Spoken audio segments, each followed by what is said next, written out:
Astera goaz, ordu erdiko berantarekin, baina garaiz.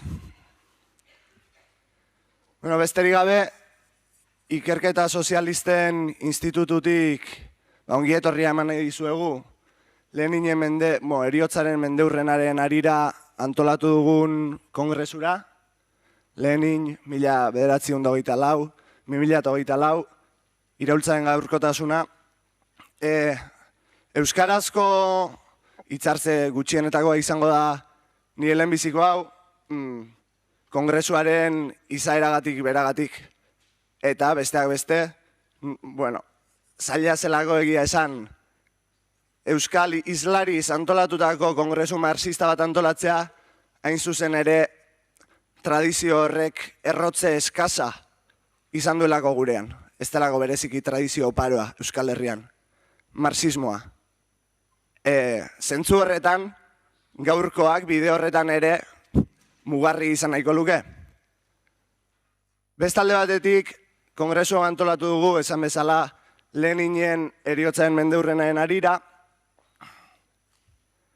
Alde batetik, bere figura erreibindikatzeko, nolabait esatearren, izan ere, mota honetako gu parte garen tradizio politiko iraultzaile horretako figurak edo demonizatuak dira edo neutralizatuak gaur egun.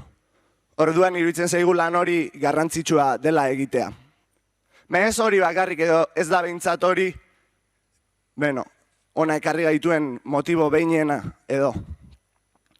Hain zuzen ere, nahiko genukena da, Leninen pentsamendua ari hartuta, eta bera parte zen hildo boltxebikea ari hartuta, pentsamendu horren eta mugimendu horren, nola esatearren, langile mugimenduaren aurreko zikloko mugarri goren horren gaurkotasuna aztertu nahiko genuke. Bere baitan dauden elementu bizienak zein diren, zer ikas dezakegun haien gandik eta bar. Eta baita ere, gaur egungo auzi konkretuei heldu ahal izateko, ikuspegi teoriko ahalik eta sakonen eta zorrotzenetik heldu ahal izateko, ze baliabide ematen dizkiguten. Horretarako ekarri ditugu une hontan nazioartean auzi marxistetan puntakoenak ezpadira puntakoenetan dauden pentsalariak, teorikoak, nahi dugulako haiekin dialogo produktibo bat sortu. Guretzako, ISI, bakizue, EHKS-ren ikerketa institutua da, guretzako teoria ez da jakintza hutsagatik egiten dugun zerbait, baizik eta estrategia elikatzen, funtsatzen duen beste ekoizpen adar bat gehiago nahi baldin bada. Orduan, dialogo produktiboa nahi genuen sortu, jende honekin, haien handik hainbeste ikas dezakegun jende honekin, eta bar. Eta beste alde batetik ere bai, pentsatzen dugu mota honetako kongresu batek, gure mugimenduaren, gure tesien proiekzio nazioartekoan edo nazioartekotzean, nahi baldin bada, lagun dezakela horretan ere mugarri izan daitekela. Orduan besterik gabe, orain bide emango diot Marinari, berak aurkeztuko digu lehen maila, boltxebismoaren gaurkotasunaren ingurukoa, Jodinekin, Susan Weissmanekin eta Lars lirekin. Simplemente, claro, como no tenéis traducción del euskera al castellano, os lo digo en castellano. Los que no sepáis castellano, pues os tendréis que arreglar con la traducción simultánea. Simplemente quería daros la bienvenida en nombre del Instituto de Estudios Socialistas a este congreso sobre Lenin que hemos organizado con motivo del centenario de su muerte. Congreso que hemos organizado por una parte para reivindicar su figura, porque hoy en día este tipo de figuras políticas de nuestra tradición política revolucionaria, si se quiere, que forman de algún modo nuestro patrimonio, son o demonizadas o neutralizadas culturalmente, académicamente, etc. Entonces es importante reivindicarlas por una parte, pero en cualquier caso este no es el principal motivo, sino que nos interesa a través del pensamiento de Lenin y de lo que supuso el bolchevismo, por un lado, identificar los elementos más vivos tanto de esta tradición política como del pensamiento de Lenin, para establecer un diálogo productivo, no solo, como he dicho en euskera, con los profesores, los académicos que hemos invitado, sino también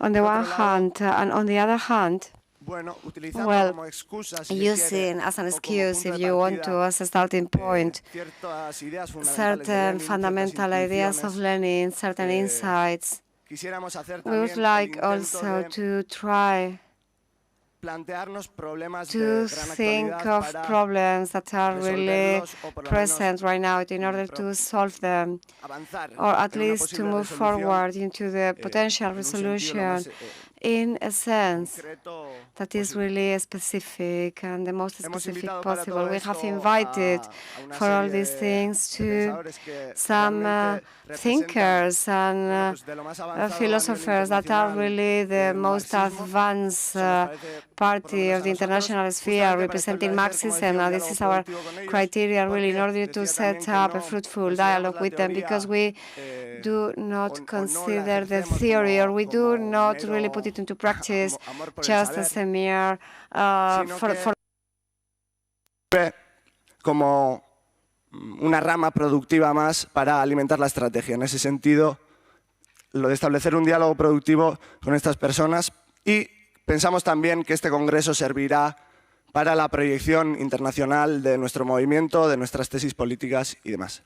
Sin más dilación, doy paso a Marina, que presentará la mesa sobre actualidad del bolchevismo, que compondrán Lars, Susan Weissman y Jodi. Entonces doy paso a Marina y podéis comenzar.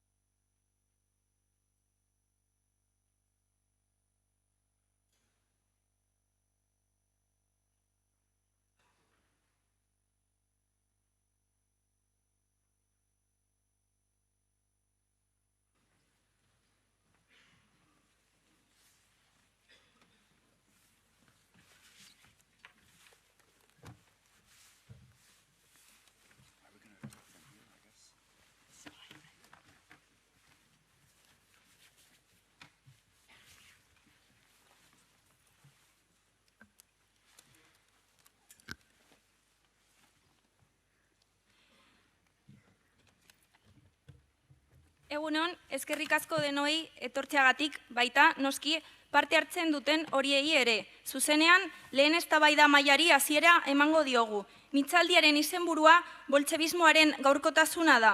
Aldez aurretik, gure babesa adierazi nahi diogu gure hizlariari Jodi, izan ere Palestina auziari emandako babesagatik kaleratua izan da orain dela gutxi. Good morning.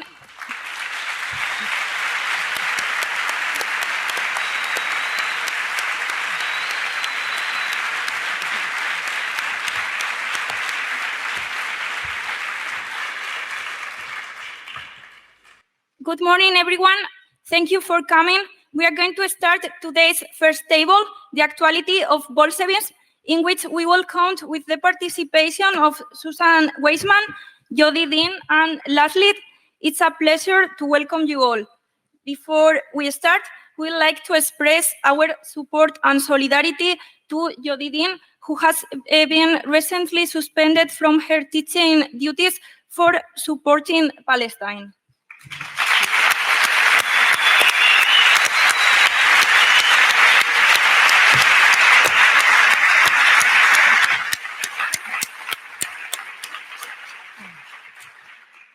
The roundtable will be structured as follows. Each speaker will have between 20 to 30 minutes to make her or his intervention. Then there will be time to discuss, and you may also ask questions to each other and make observations. Lars will start, Susan Weissman will follow, and Jodi will close with her intervention. A century after the death of Lenin, As the celebration of this Congress shows, his legacy is still present and alive. His work continues being read, studied, and generating debates. As one of the best examples of the conquest of power by the proletariat, the Bolshevik Party and Lenin himself have had a great influence in every communist generation. The aim of this roundtable is reflecting on the historical experience of Bolshevism as well as on the actuality of its proposal that is still being relevant today. It's difficult to speak about Bolshevism as a single matter. We would like to propose to the speakers to reflect on the historical characterization of Bolshevism, its specificities, as well as its strengths and weaknesses, focusing in the strategy and in what we can learn today from this experience. Okay, sorry, Doctor. Okay, I am very honored to be the first to open up this amazing conference, and more than a little bit terrified, but so we'll see how it works. And what I want to do is talk about Lenin's image of himself as a leader versus what happened to him after his death and via the Lenin cult in the Soviet Union. And so there's two questions. One is the sort of Lenin's ideas, the validity of them, and the other question is, were they original with him, or whether he was working with in a larger movement? So I should also say this is based on new research, so some of this is going to be a little surprising, I hope anyway. So the big point I want to make is that Lenin thought of himself as part of a larger movement. He did not think of himself as someone who was making any great strides in ideology or theory, or he did not want to be original exactly. He wanted to be a good part of our leader of the movement. And so I'm going to first explain this self-image of him, and then I'm going to explain where we got a different image, when and where we got an image of Lenin as a great innovative theorist. And in order to do this, I'm going to be talking about his relation to the Second International.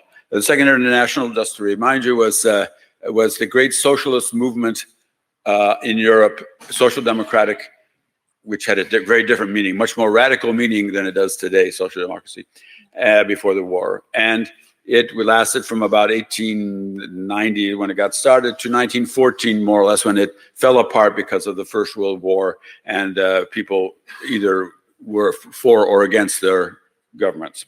So, and the main theorist of the Second International is a man named Karl Kautsky.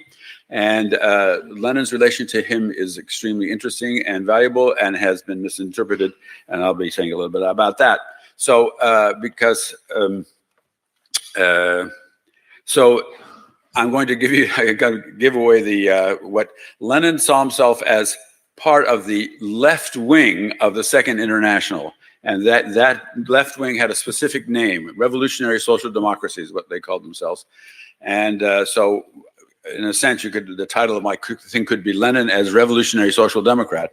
That is, he saw himself as part of the left wing of the Second International, and he also thought of Karl Kautsky as someone he looked up to and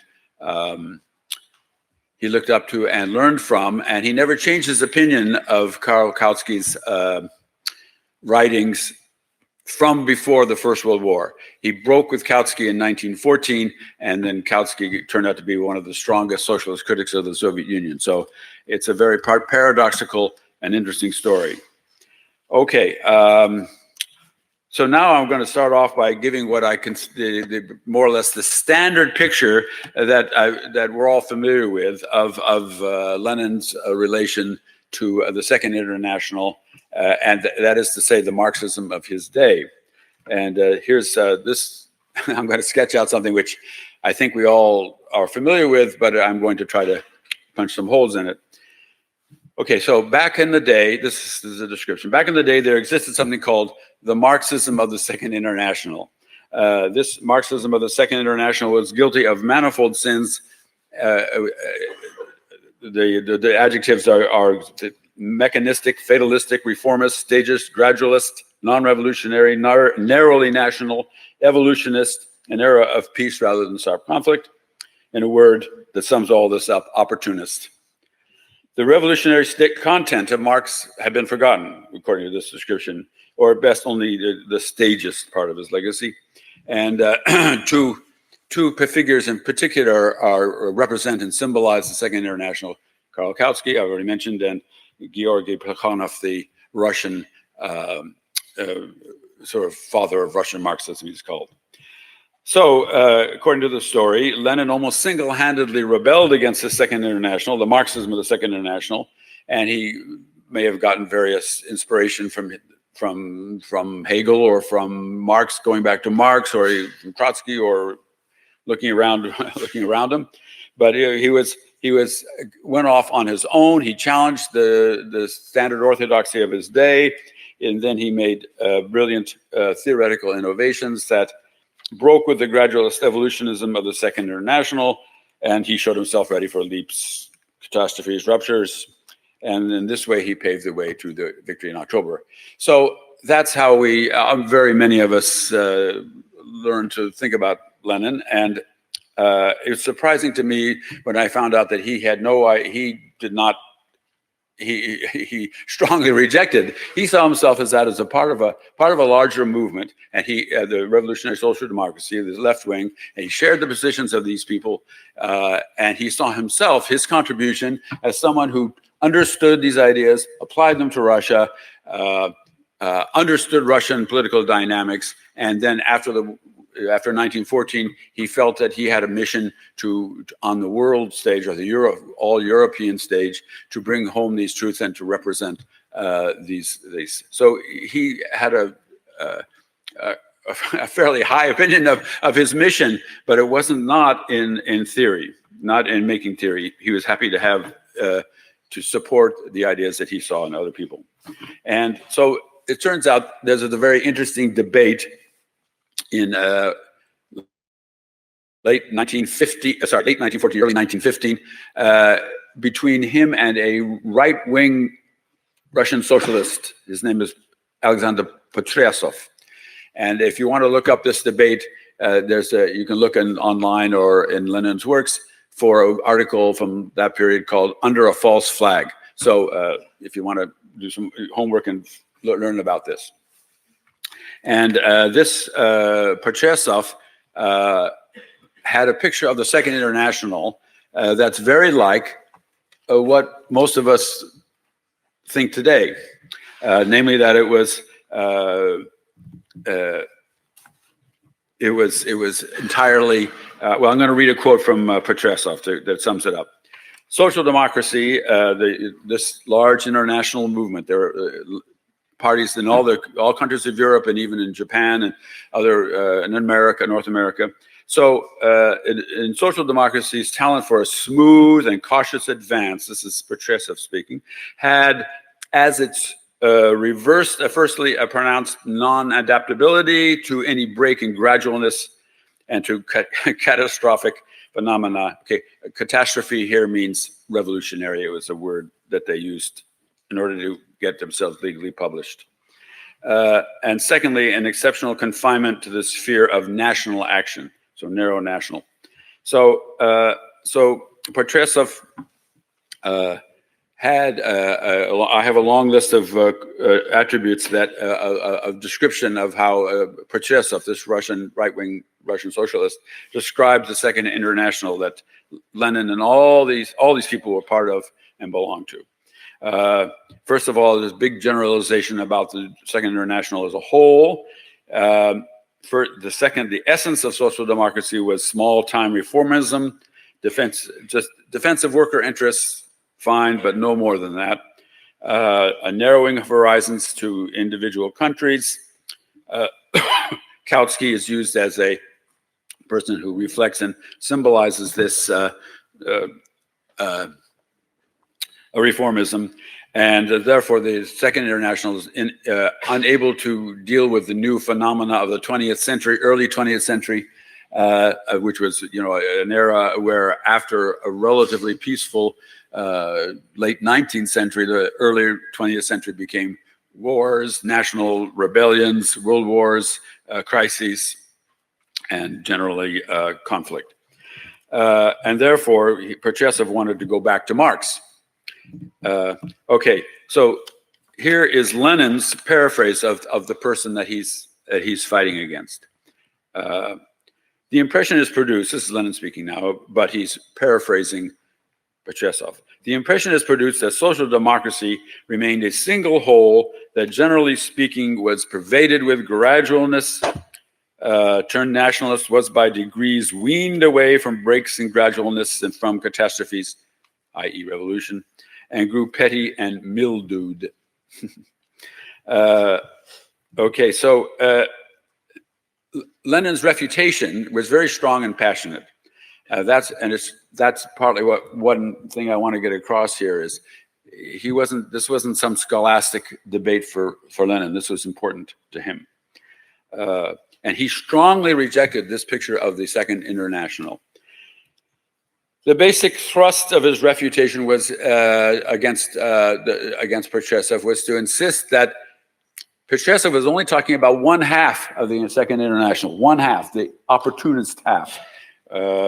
And there was another half that he neglected and never mentioned. And that, as I've already said, was called revolutionary social democracy. And that was the name given to the left wing of the Second International. The leaders of it were Karl Kautsky, Rosa Luxemburg, and other very influential leaders of the left wing. Lenin, this is something that struck me, has always struck me. Lenin and the Bolsheviks, when you look back and you read all their stuff and how they talked about themselves, they saw themselves as the Russian representatives of revolutionary social democracy. That was what they were they were proud of, the fact that they were the Russian branch of this larger movement, and that Lenin was a leader like Rosa Luxemburg and Bauer in Austria and Jules Gued in France. So I'm going to now read a paragraph here from Lenin's refutation, where he makes his point. Okay, so in actual fact, this description by Prochasev, this description of the Second International as one opportunist piece of work, was definitely not the case. This we know with certainty. In the course of this era, none, literally not one, of the leading capitalist countries of Europe was spared the struggle between two mutually opposed tendencies within social democracy. In each of the big countries, this struggle, despite the general somnolent meaning sleepy, character of the era, at times took on the most stormy form, up to and including splits. These contradictory tendencies revealed themselves in all, without exception, of the varied aspects and life and disputes of social democracy. So he had a view that we can't talk about the Second International with generalizations. There were two tendencies, and they were opposed. So Lenin goes on to list some of the major issues that split social democracy. So I'm going to read this list, and you might think as I read it, say, these are the issues that were important back in the early 20th century. Are they still relevant today? Okay, the attitudes toward the bourgeoisie, alliances with the liberals, for or against, voting for war credits. That's the support of other people's wars is an issue today. The attitude towards such matters as colonial policies, reforms or not reforms, the character of how the economic struggle for higher wages, better living conditions, how that fits in, the neutrality of the trade unions, i.e. should the trade unions be part of the party or not? I mean, or take orders from the party or take direction from the party. As this list shows, Lenin aligns himself with a revolutionary social democracy on all these crucial issues of political practice. He presents not his individual position, but rather the position of revolutionary social democracy, which he endorses. So he sees himself as someone who is loyal to and remembers. And after 1914, he thought that many of the parties in the Second International were betraying this heritage, and he, as you probably know, was very strongly against what was happening in the parties of the Second International. And this is all further, I can sort of show this to you also by showing what Lenin thought of Karl Kautsky. So as I was reminded by a friend of mine here, in the left-wing tradition, Kautsky was known as Renegade Kautsky. And in fact, some people thought that was his first name. Yeah. But true, I guess. But his real name was Karl, and the amazing thing, and it really stunned me when I sort of began to realize this, is that not only was Lenin look up to Kautsky, but Kautsky specifically endorsed the Bolshevik wing when he often wrote about Russian matters, and he endorsed the Bolsheviks when he did so. So when he at 1914, Kautsky, he didn't support the war, but he didn't fight it well. He strived for party unity, and then after the 1917 revolution, he became very anti-Soviet and sort of wrote many a long book, or short book anyway, I guess, about attacking the Soviet Union. So we ask ourselves, how did Lenin react to this? And he did by saying, I still admire the Kautsky when he was a Marxist. Kautsky when he was a Marxist. It's a phrase that we see in Lenin and a lot. And I still admire this, what he wrote then. Some of the best things, but he changed. He's a renegade. That's where he got his nickname. So let me just give you a sample of this. I'm going to give you a quote from Kautsky from 1909 to show you kind of why Lenin might admire this guy. So this is 1909, a book called Road to Power, which is translated into English and well worth reading. And Kautsky says, an era of revolutionary developments has begun. The age of slow, painful, almost imperceptible advances will now give way to an epoch of revolutions, of sudden leaps forward, perhaps occasional great defeats. There were some. But also, we must have such confidence in the cause of the proletariat, eventually of great victories. And that's the kind of inspiring rhetoric and analysis that Lenin liked. So he actually, in 16, wrote about Kautsky. He says, the one who denies revolutionary action now, and namely Kautsky sort of said we shouldn't have a revolution during a war, is the very same authority of the Second International who in 1909 wrote a whole book, Road to Power, translated into practically all the major European languages and demonstrating the link between the future war and the revolution. So, and now I'm going to read another long quote before I get on to the second half of the talk, which is where this changed. So this is a long quote from State and Revolution. And in State and Revolution, he criticizes Karl Kautsky a fair amount. But he also shows why Kautsky was such an influence. And I can tell you that more Russian workers and social democrats before the war, they read more Kautsky than they did Lenin, because Kautsky was translated and distributed. So here's Lenin now speaking. Undoubtedly, an immeasurably larger number of Kautsky works have been translated into Russian than to any other language. This is true. It is not without justification that German social democrats sometimes say jokingly that Kautsky is more read in Russia than in Germany. we may say, in parentheses, or rather long parentheses, that there is deeper historical significance in this joke than those who make it realize.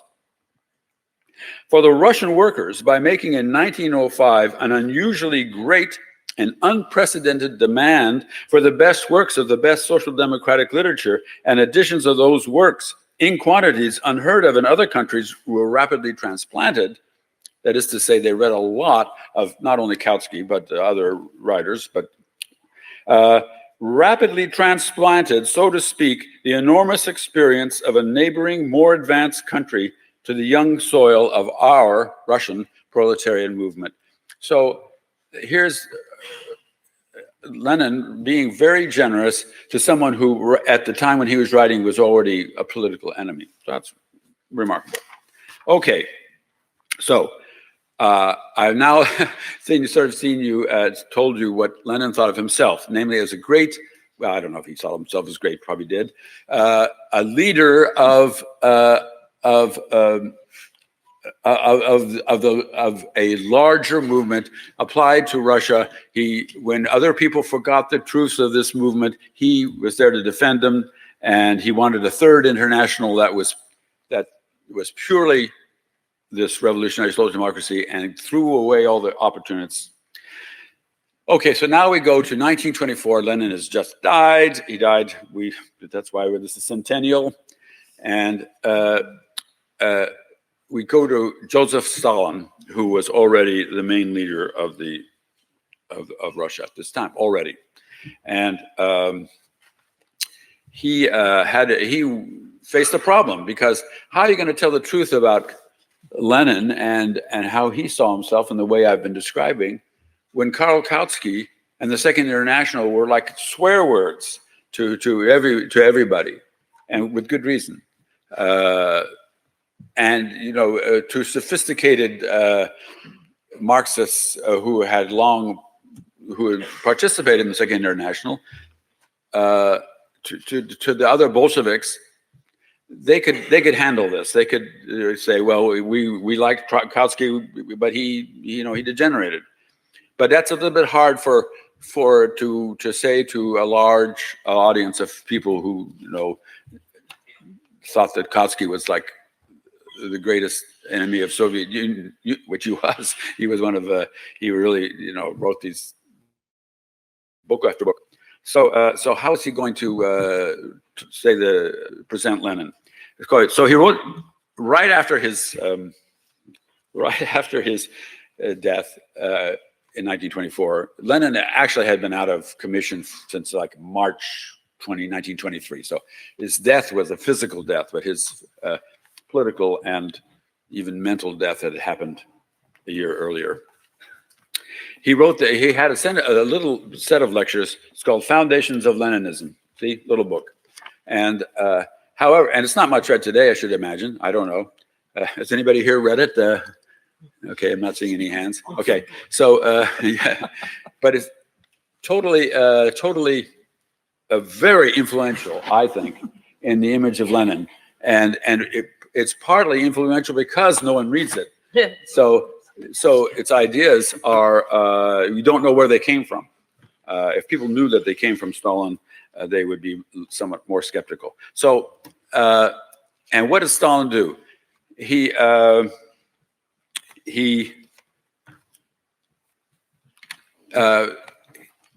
you read this book, how am I doing in time? Okay, if you read this book, you will see that on every page, the Second International shows up as sort of the other, the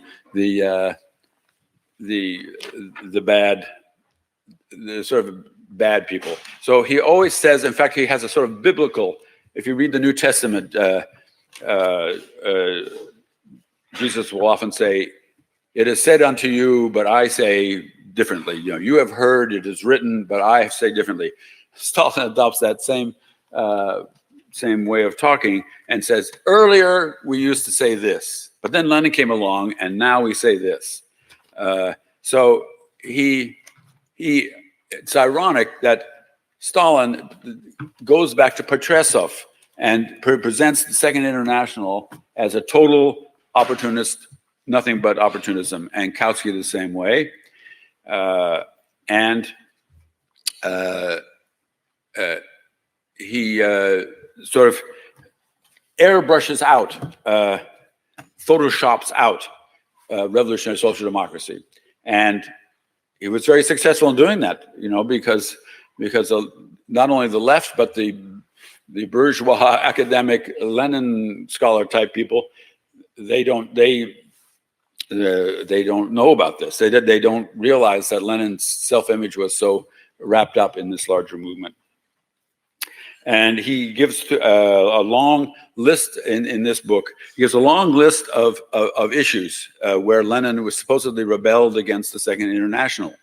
And I'm not going to read this list because I want to save time. But I have the list here, and I can show, and maybe someday I'll write this all up, is that these were ideas that were shared by a great many people in the left wing of the Second International, especially Karl Kautsky. Well, I'm going to read the list without much comment here. First, worshiping spontaneity or stechinost, and I wrote a whole book about Lenin's What Is to Be Done to try to show that this was a very common idea shared by everybody, not something that Lenin came up with. Things like the uneven development of different capitalist companies.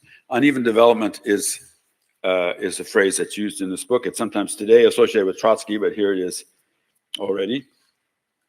The interaction of revolutionary developments in separate countries, so a global look. There's no Chinese wall between bourgeois and socialist revolutions. Okay, very important, hegemony and the peasantry. Hegemony, the idea of proletarian leadership of the peasantry, I think someone here is going to talk about that, is like the central idea of Bolshevism, and it was worked out in detail, almost in collaboration between the Russian Bolsheviks and Karl Kautsky, who wrote an article that Lenin, Trotsky, and everybody else thought was great in 1906. Nationality, party as vanguard, so forth and so on. Okay, so now I'm going to come to some conclusions about all this. So first of all, that's kind of a fun paradox, right? Stalin, here's this polemic between Lenin and Potresov in 1915, and I'm going to finish up in just a minute or so, who was a right wing, a liquidationist, a defensist, a social chauvinist, and a defiant foe of the Bolsheviks. So Stalin was not a historian, and he was a political leader, and he had this problem I told you about he couldn't make Kautsky, he couldn't tell the truth about Kautsky, and he knew the truth. He was there at the time. He was a Bolshevik like Lenin and followed in the same path, but he could not tell the truth. So he wrote this image of Lenin as some great rebel who, on his own, came up with all these ideas, with a sort of bucked the larger movement of his day. And as I say, both the left and the right and the academic Lenin people have all more or less accepted this.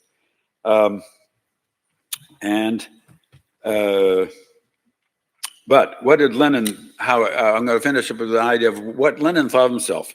Lenin thought of himself as, I forgot, not only Lenin, but his followers never thought of him as a great theorist. In fact, both Stalin and people like Bukharin, when they were trying to make this new image of Lenin as a theorist, had to combat the opinion that the Bolsheviks themselves had of Lenin.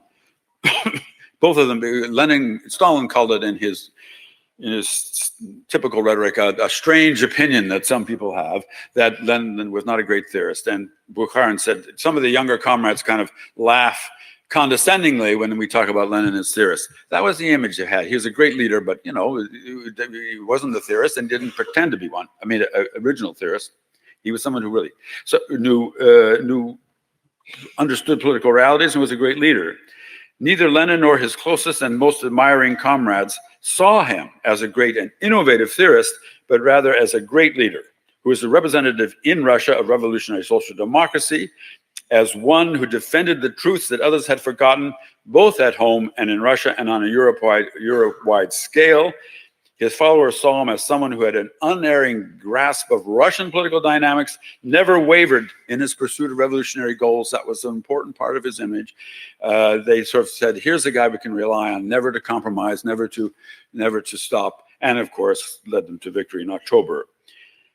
So, is it possible to celebrate Lenin's achievements without resorting to portray him as a lonely challenger to everyone around him, as to see him rather as someone who actually might learn from and agree with his fellow revolutionary social democrats, as someone who exercised leadership in 1917, which we'll hear about more later, by working with his Bolshevik comrades as a team?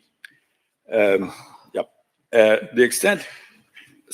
extent of his theoretical originality is an important question about Lenin's self-image, but it has nothing to do, of course, with the validity of the ideas themselves. It doesn't matter whether Lenin or someone else came up with them.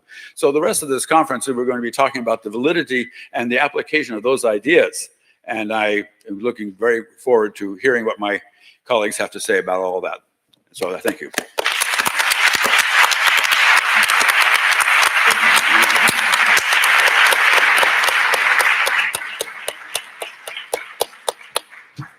Okay, thank you so much. Now, Susan Weissman is going to continue. Thank you. The lights here make it very difficult to see all of you, but I wanted to begin by saluting you and saying what an honor it is to be able to speak to you in this conference. And when I say I salute you, I salute the socialist movement of the Basque Country. I think that's the Conselu Socialista, and also the Institute, which is the, I'm going to say that in Spanish, the Izquierdista Socialista Movimiento. Is that right? Your organization and your commitment is really, really impressive, and you're an inspiration. And I want to thank you for putting this conference together, which is also incredibly impressive. And I just wanted to begin by saying that we are, of course, commemorating the 100th anniversary or the centenary of Lenin's death this year. And that's more than 30 years after the disintegration of the Soviet Union. As Lars has just said, Lenin was canonized in anticipation by Stalin in anticipation of Stalin's own cult of the personality. If you ever went to the Soviet Union, you could hardly avoid the ubiquitous images of Lenin. There were busts and statues, portraits hanging in classrooms, not unlike crucifixes in Catholic schools. And everywhere there were these images. Lenin's name was gracing cities and towns and major streets, and people didn't know much about him.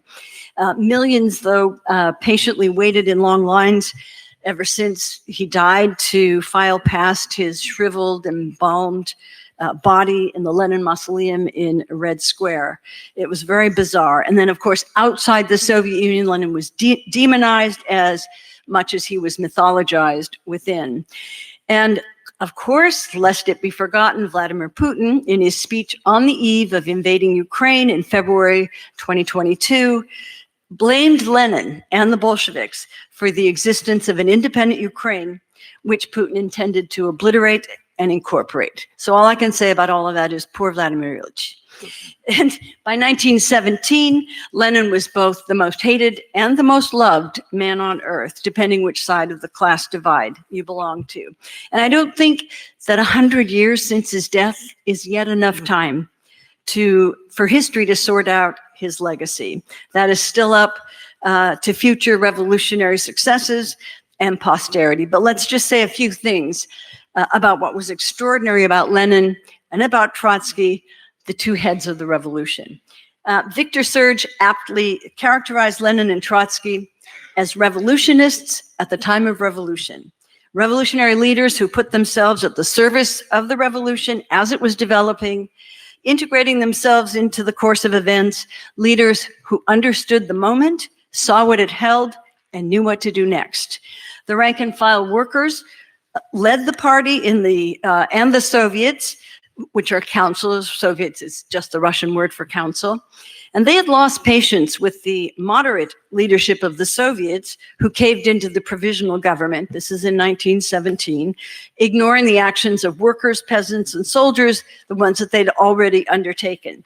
Lenin understood this, as did Trotsky, and called for all power to the Soviets in the April Theses.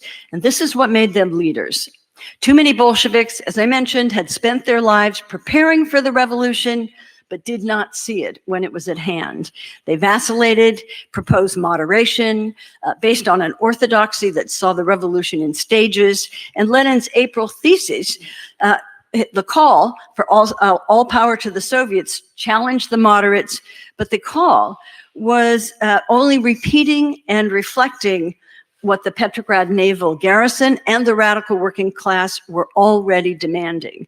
Until Lenin arrived in April 1917 and Trotsky in May, the revolution was marking time. Serge called it the headless revolution. So Lenin and Trotsky were revolutionists at the time of revolution.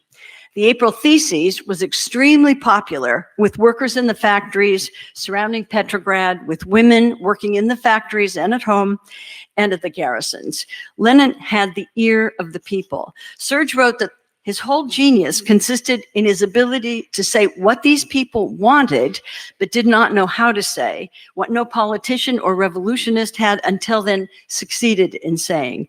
3 weeks later, Lenin had a majority in the party. And then Trotsky arrived on the scene, joining Lenin and the party, and history was made. So my contribution is concentrating on the first 6 months of the revolution, the period I call the Golden Era.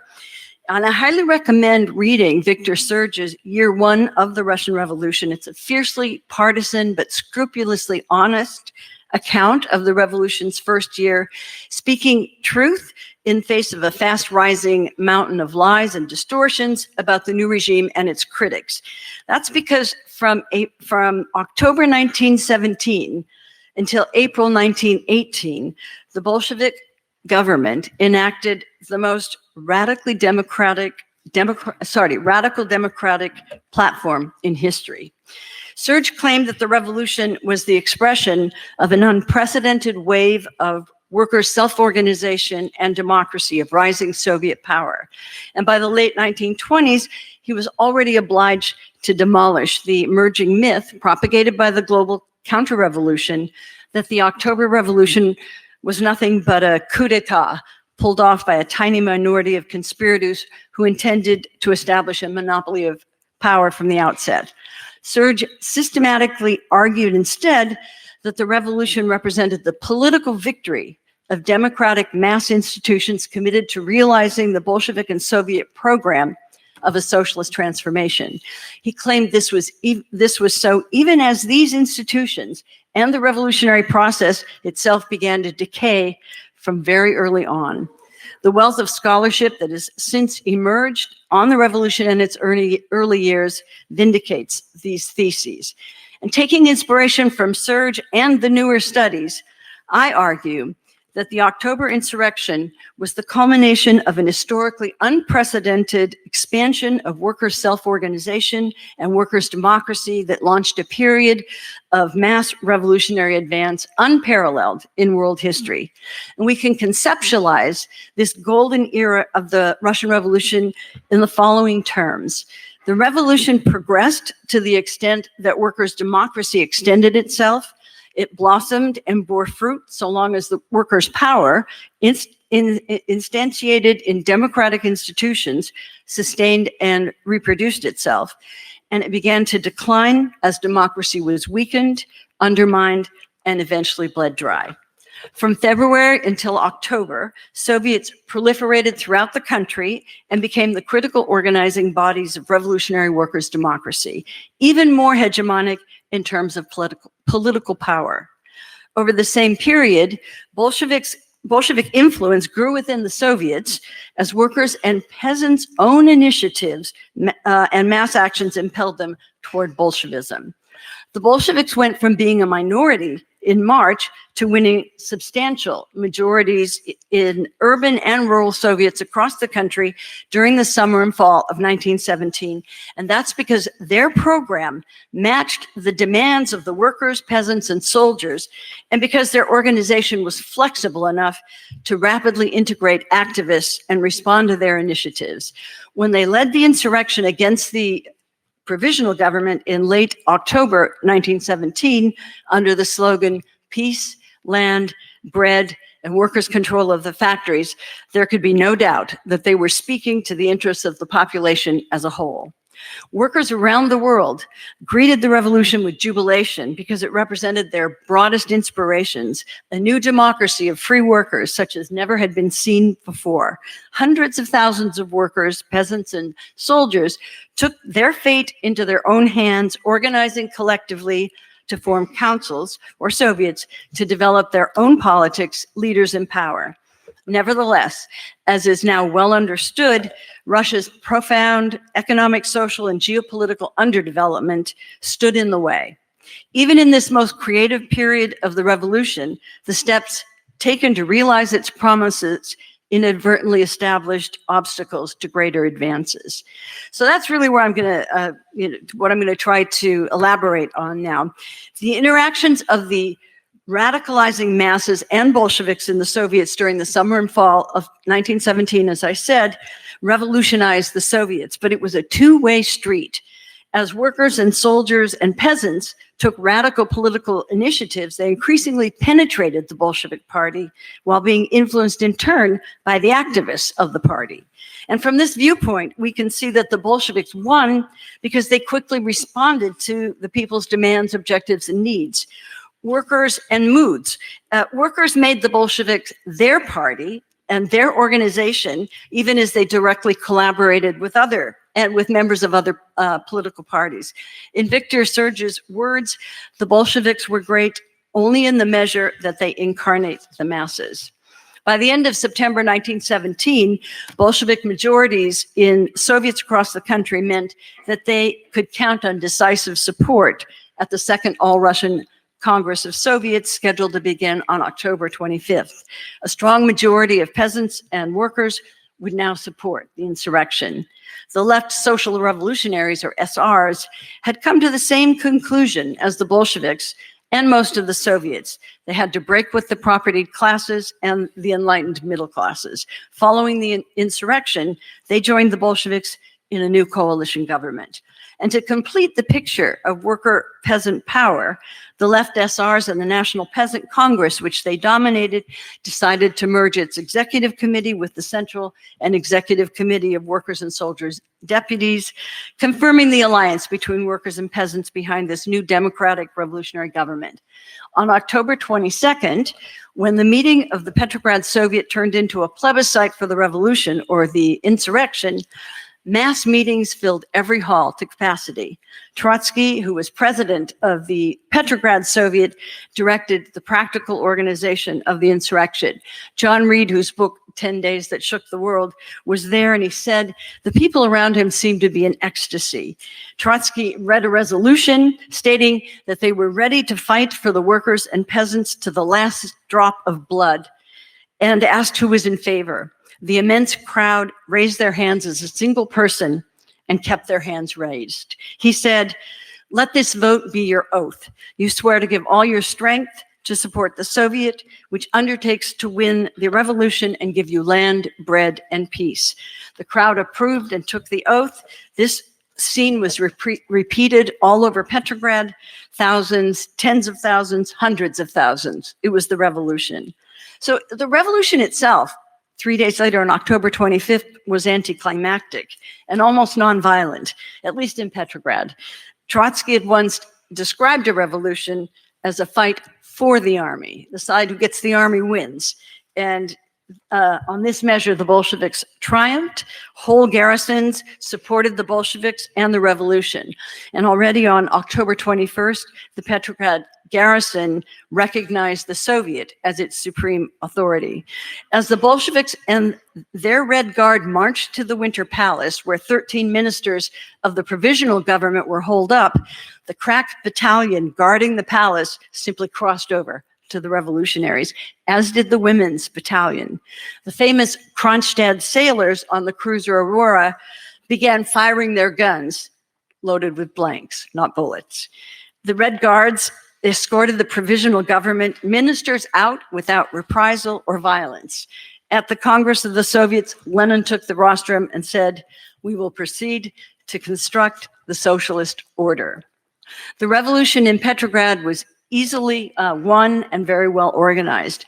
The Red Guards, typically just workers with a gun slung over their shoulder, consisted mostly of disciplined women and youth, and sometimes men, and they were elected by factory committees and local organizations. In Moscow, the insurrection was less prepared and met with more resistance. Factory owners there fought aggressively in the streets with the workers, and the Moscow Soviet had not created Red Guards. Street fighting there lasted 6 days, and several hundred died before the White Guard surrendered. As in Petrograd, the counter-revolutionary forces were freed and guaranteed safety. So October inaugurated a revolutionary society, the likes of which have never been seen. However short-lived, for a brief time, another class was in power, organized collectively in profoundly democratic councils and enacting the most radical program ever imagined. Far from dictating to the population, the Bolsheviks typically approved initiatives taken from below without any attempt to dilute or moderate them, and this is what gave them their democratic legitimacy.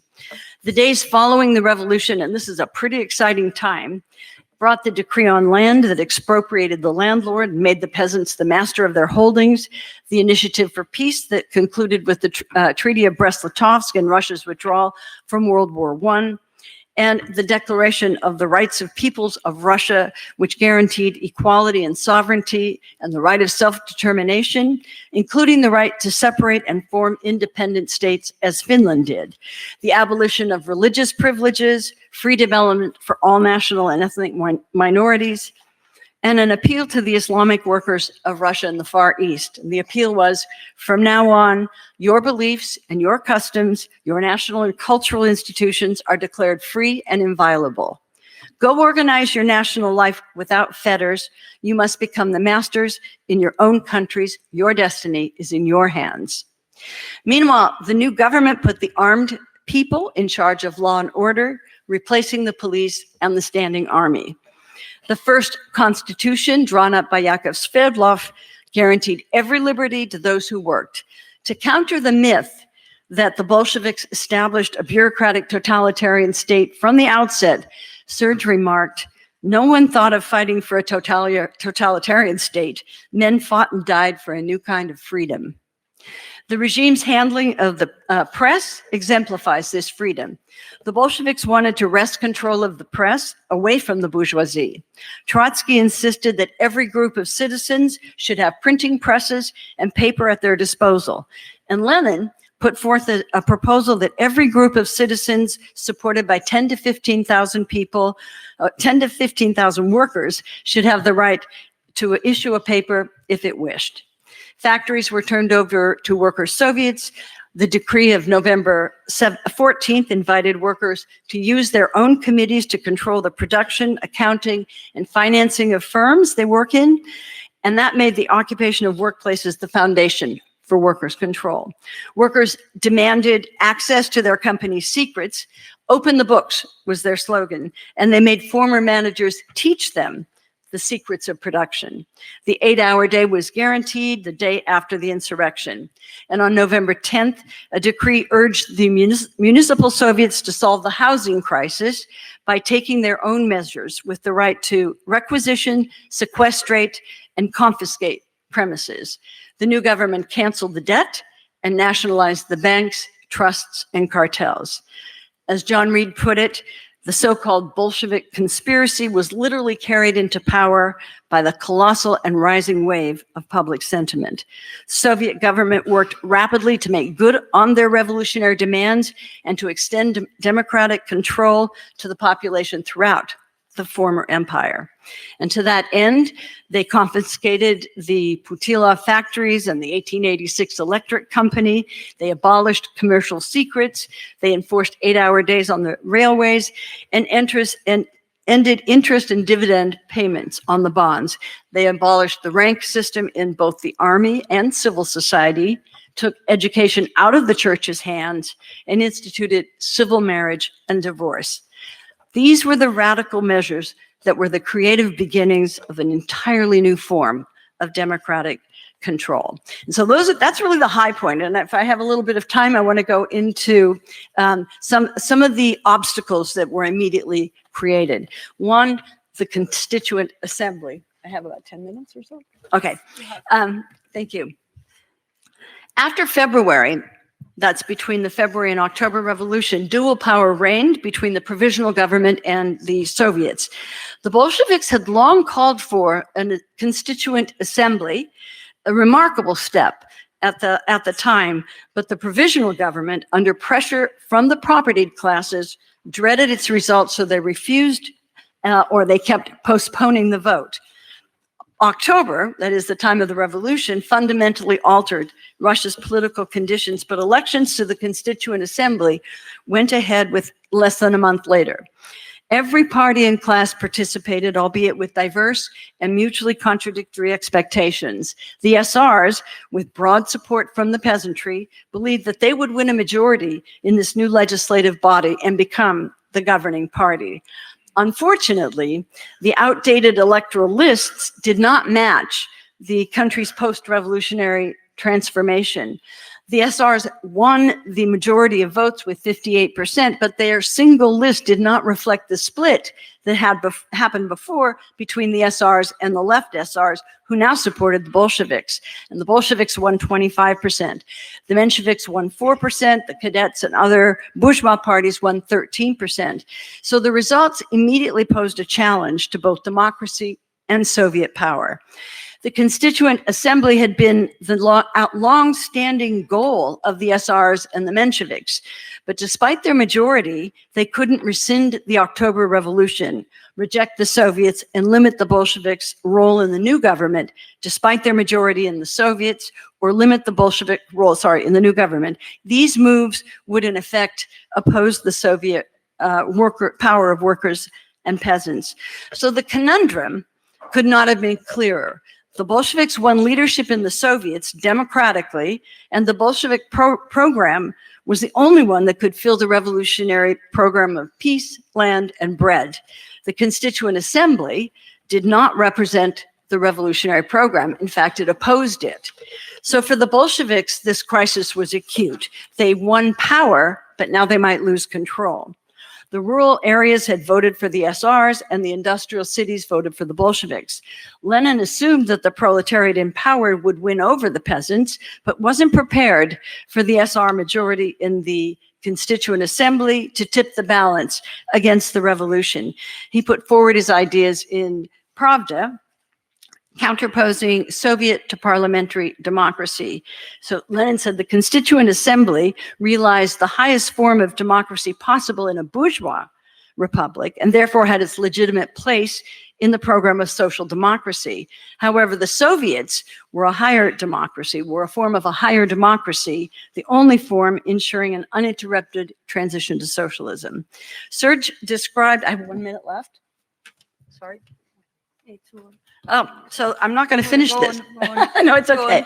So I wanted to really, I'm just going to summarize now because I don't have more than 2 minutes left. And I wanted to say that I was going to talk about the Constituent Assembly and then exactly what happened, and Jodi will do it, between land to the peasants, because one of the controversies at that point was that on the eve of the revolution, and once they gave land to the peasants, they changed the nature of the peasants from agricultural workers to holders of land. And so they supported the Bolsheviks and the workers as giving them their class demand, but now they just wanted to work on their own farms. They were not able to increase the surplus, and they could become an obstacle to the revolution because they did not want to join into any form of collectivization.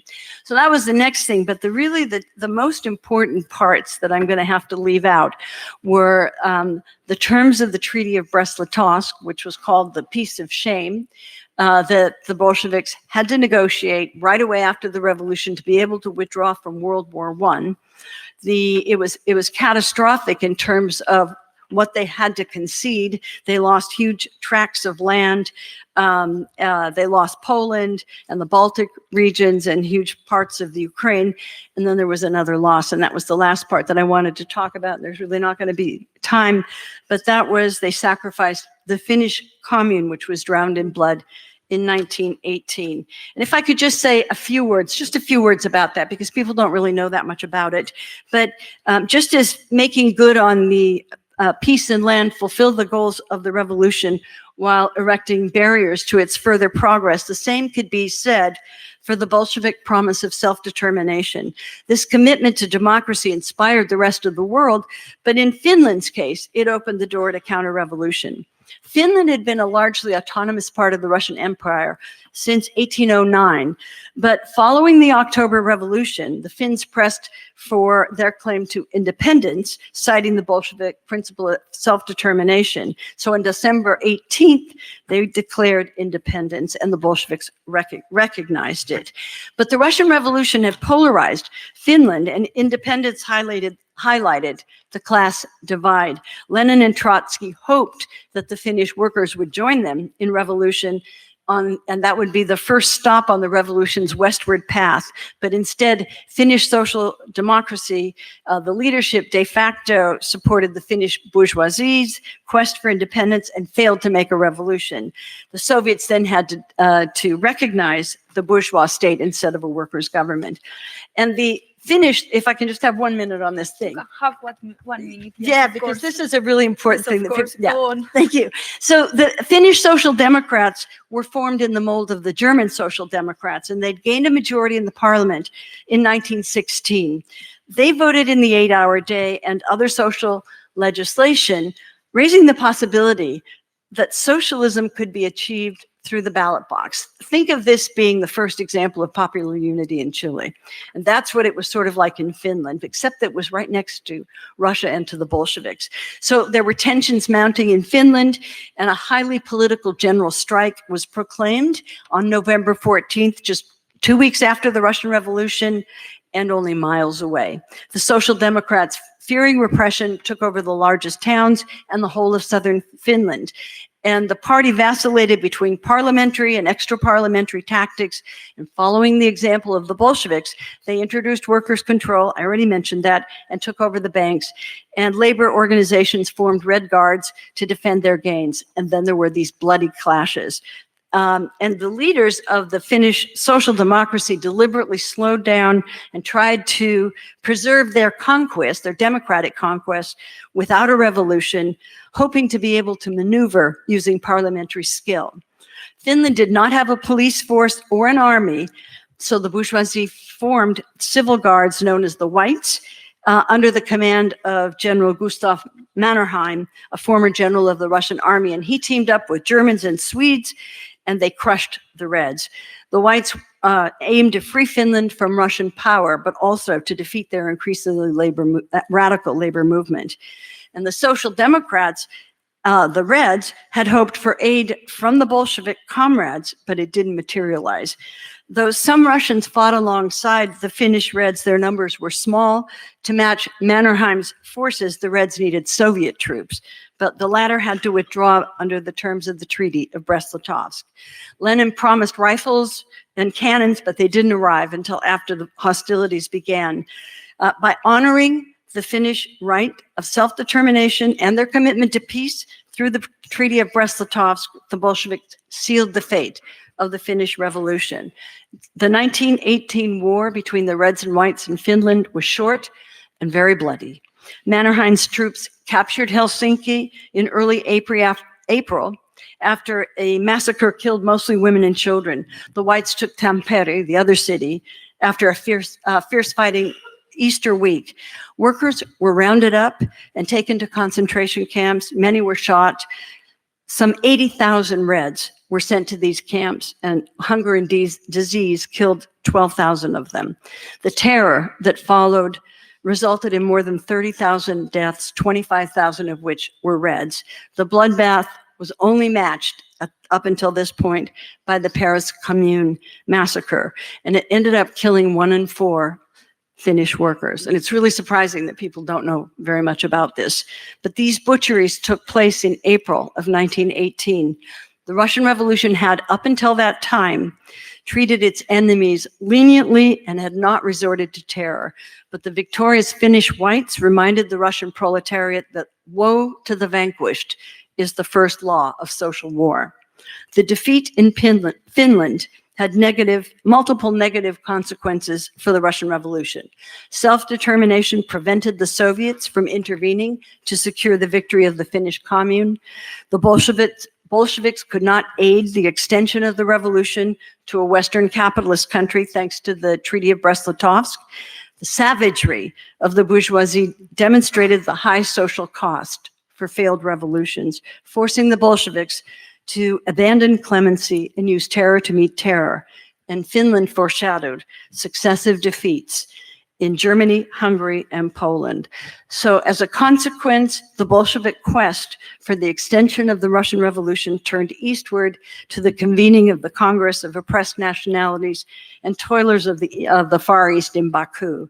The failed Bavarian, Hungarian, and Baku communes drove home the point and the lessons of Finland, and the Bolsheviks were isolated. So in a critical sense, this ends the first 6 months. We've not even gotten into the Civil War, but these 6 months represented the high point of the revolution, and they realized the socialist and democratic goals of workers and peasants and soldiers to the utmost degree, but they also set in motion complex developments that left the Bolsheviks isolated and caught in an unstable holding pattern throughout the 20s. So thank you for all of that.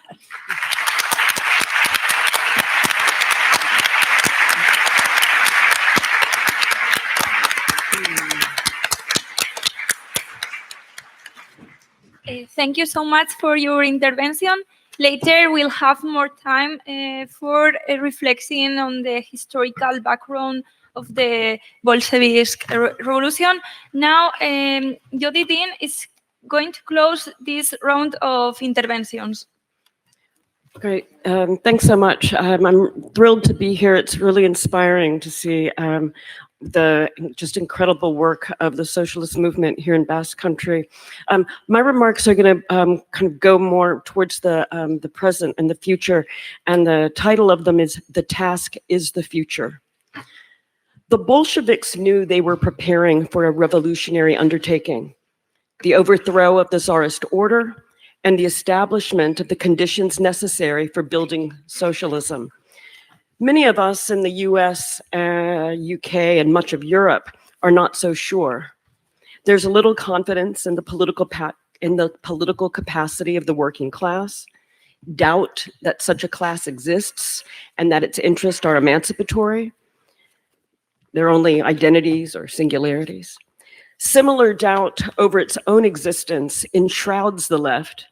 And even if the left exists, few are confident in our political capacity. Can we really create a better system? One adequate to the challenge of human and non-human flourishing on a warming planet in an imperialist epoch? For many, after decades of left defeat, that's hard to believe. We're encouraged to eschew power, to focus on ourselves and our relationships, as if political change on a warming planet in an imperial epoch begins with me. We live in a period not only of prolonged counter-revolution, but of conservative reaction to the counter-revolution, the defeat of social democracy and the decay of neoliberal globalization. the end of the Cold War, and the unraveling of democratic ideals as authoritarian movements consolidate their power across the globe. The Bolsheviks confronted the horrors of the First World War, but they weren't constrained by the stories of the horrors of their victory. Even when uncertain, they had confidence in a communist future. Our task is building a new confidence, a confidence in the emancipatory power of the people and in the communist role in organizing and generating this power. Many young people around the world today have this confidence, and it's part of our task to nurture and extend it. In speaking today on the actuality of Bolshevism, I take the perspective of our present interregnum, where the old is dying and the new has not yet been born. My concern is less with history than it is with the future. Do we have one? Can we imagine one? The presence of a future is our primary difference from the Bolsheviks. After setting out key attributes of the current conjuncture in terms of economic and political stagnation, I look at Lenin's effort to build an alliance of workers and peasants. Lenin's analysis of the development of capitalism in Russia focused on capitalist dynamics within the peasantry, commodity production, the division of labor, and the differentiation of the peasantry into a rural bourgeoisie and allotment-holding wage workers.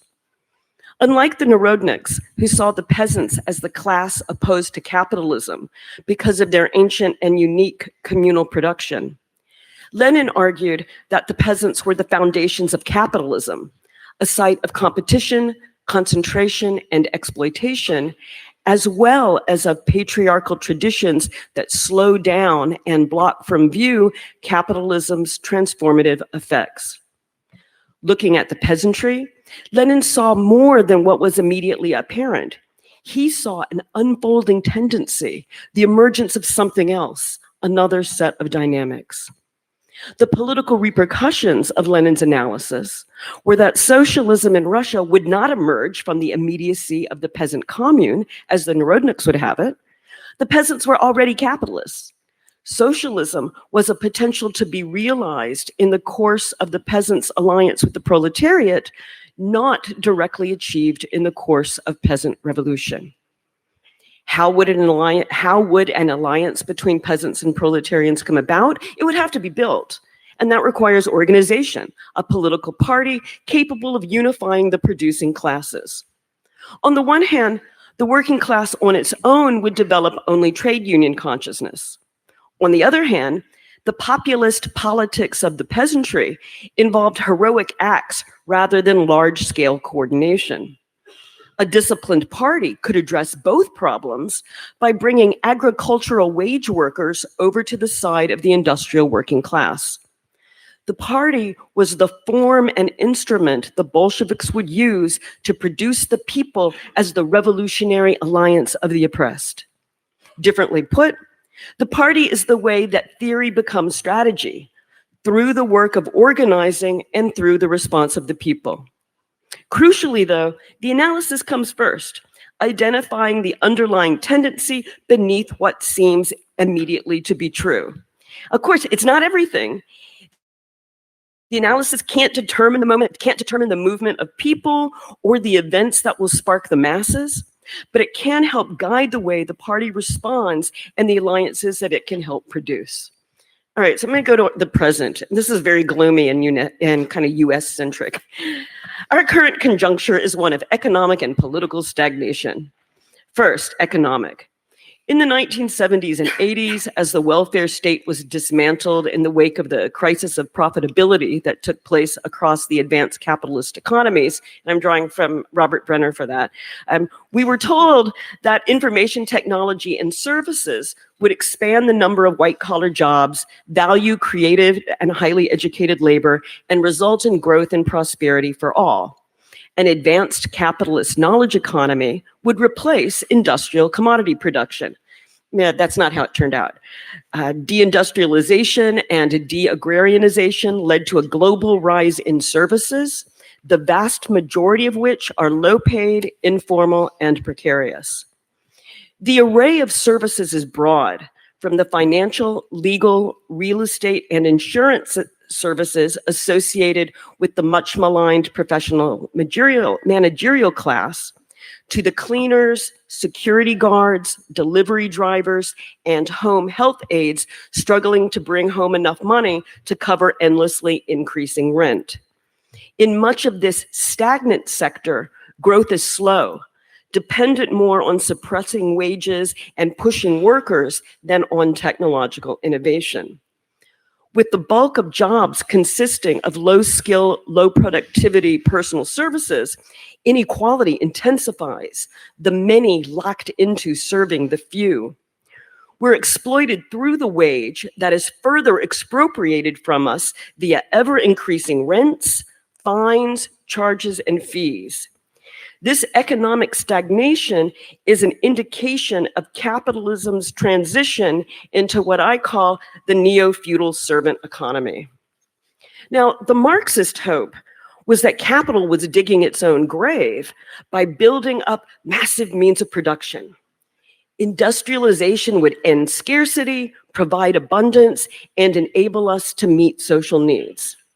The concentration of workers in central locations would generate the class consciousness necessary for rising up against and defeating the owners of capital. Liberal democracy, the legal and political system developed by the bourgeoisie to protect their interests, it would actually help the proletariat develop the political skills necessary for struggle and victory. While Marxists have always disagreed on the extent to which participation in bourgeois democratic parliamentary politics could lead to socialism, few have discounted the importance of literacy, voting rights, political participation, and party formation to the development of proletarian political consciousness. By overturning capitalism, the working class would make real for everyone the promises of emancipation, equality, and justice that the liberal bourgeoisie had reserved for owners of property. 40 years of neoliberalism have undermined these ideals as economic stagnation has become political stagnation. Neither working class struggle nor bourgeois political rights seem to be leading to a better future. Hope is the privilege of the very few. In the name of liberalism, a harsh winner-take-all economy eviscerated the social democratic welfare state and entrapped newly liberated countries in exploitative neocolonial dependence. If neoliberalism eviscerated the achievements of the working class, neo-feudalism is unraveling the achievements of the bourgeoisie. Increasingly, right-wing parties attempt to stabilize this unraveling in a new, old hierarchical order that uses the church and the family to keep people in their proper place. 1989 was supposed to be a marker of democratic triumph. I mean, we didn't believe that, but that was the ideology, right? It was supposed to be a marker of democratic triumph of society against the state. Instead, the result was a scoundrel time of capitalism, nationalism, and the cementing of an imperialist world order benefiting the US and its junior partners. The last decade's short-lived popular upsurge again tried to anchor itself in democracy and civil society, as we saw in the movement of the squares and the attempts to forge new kinds of populism.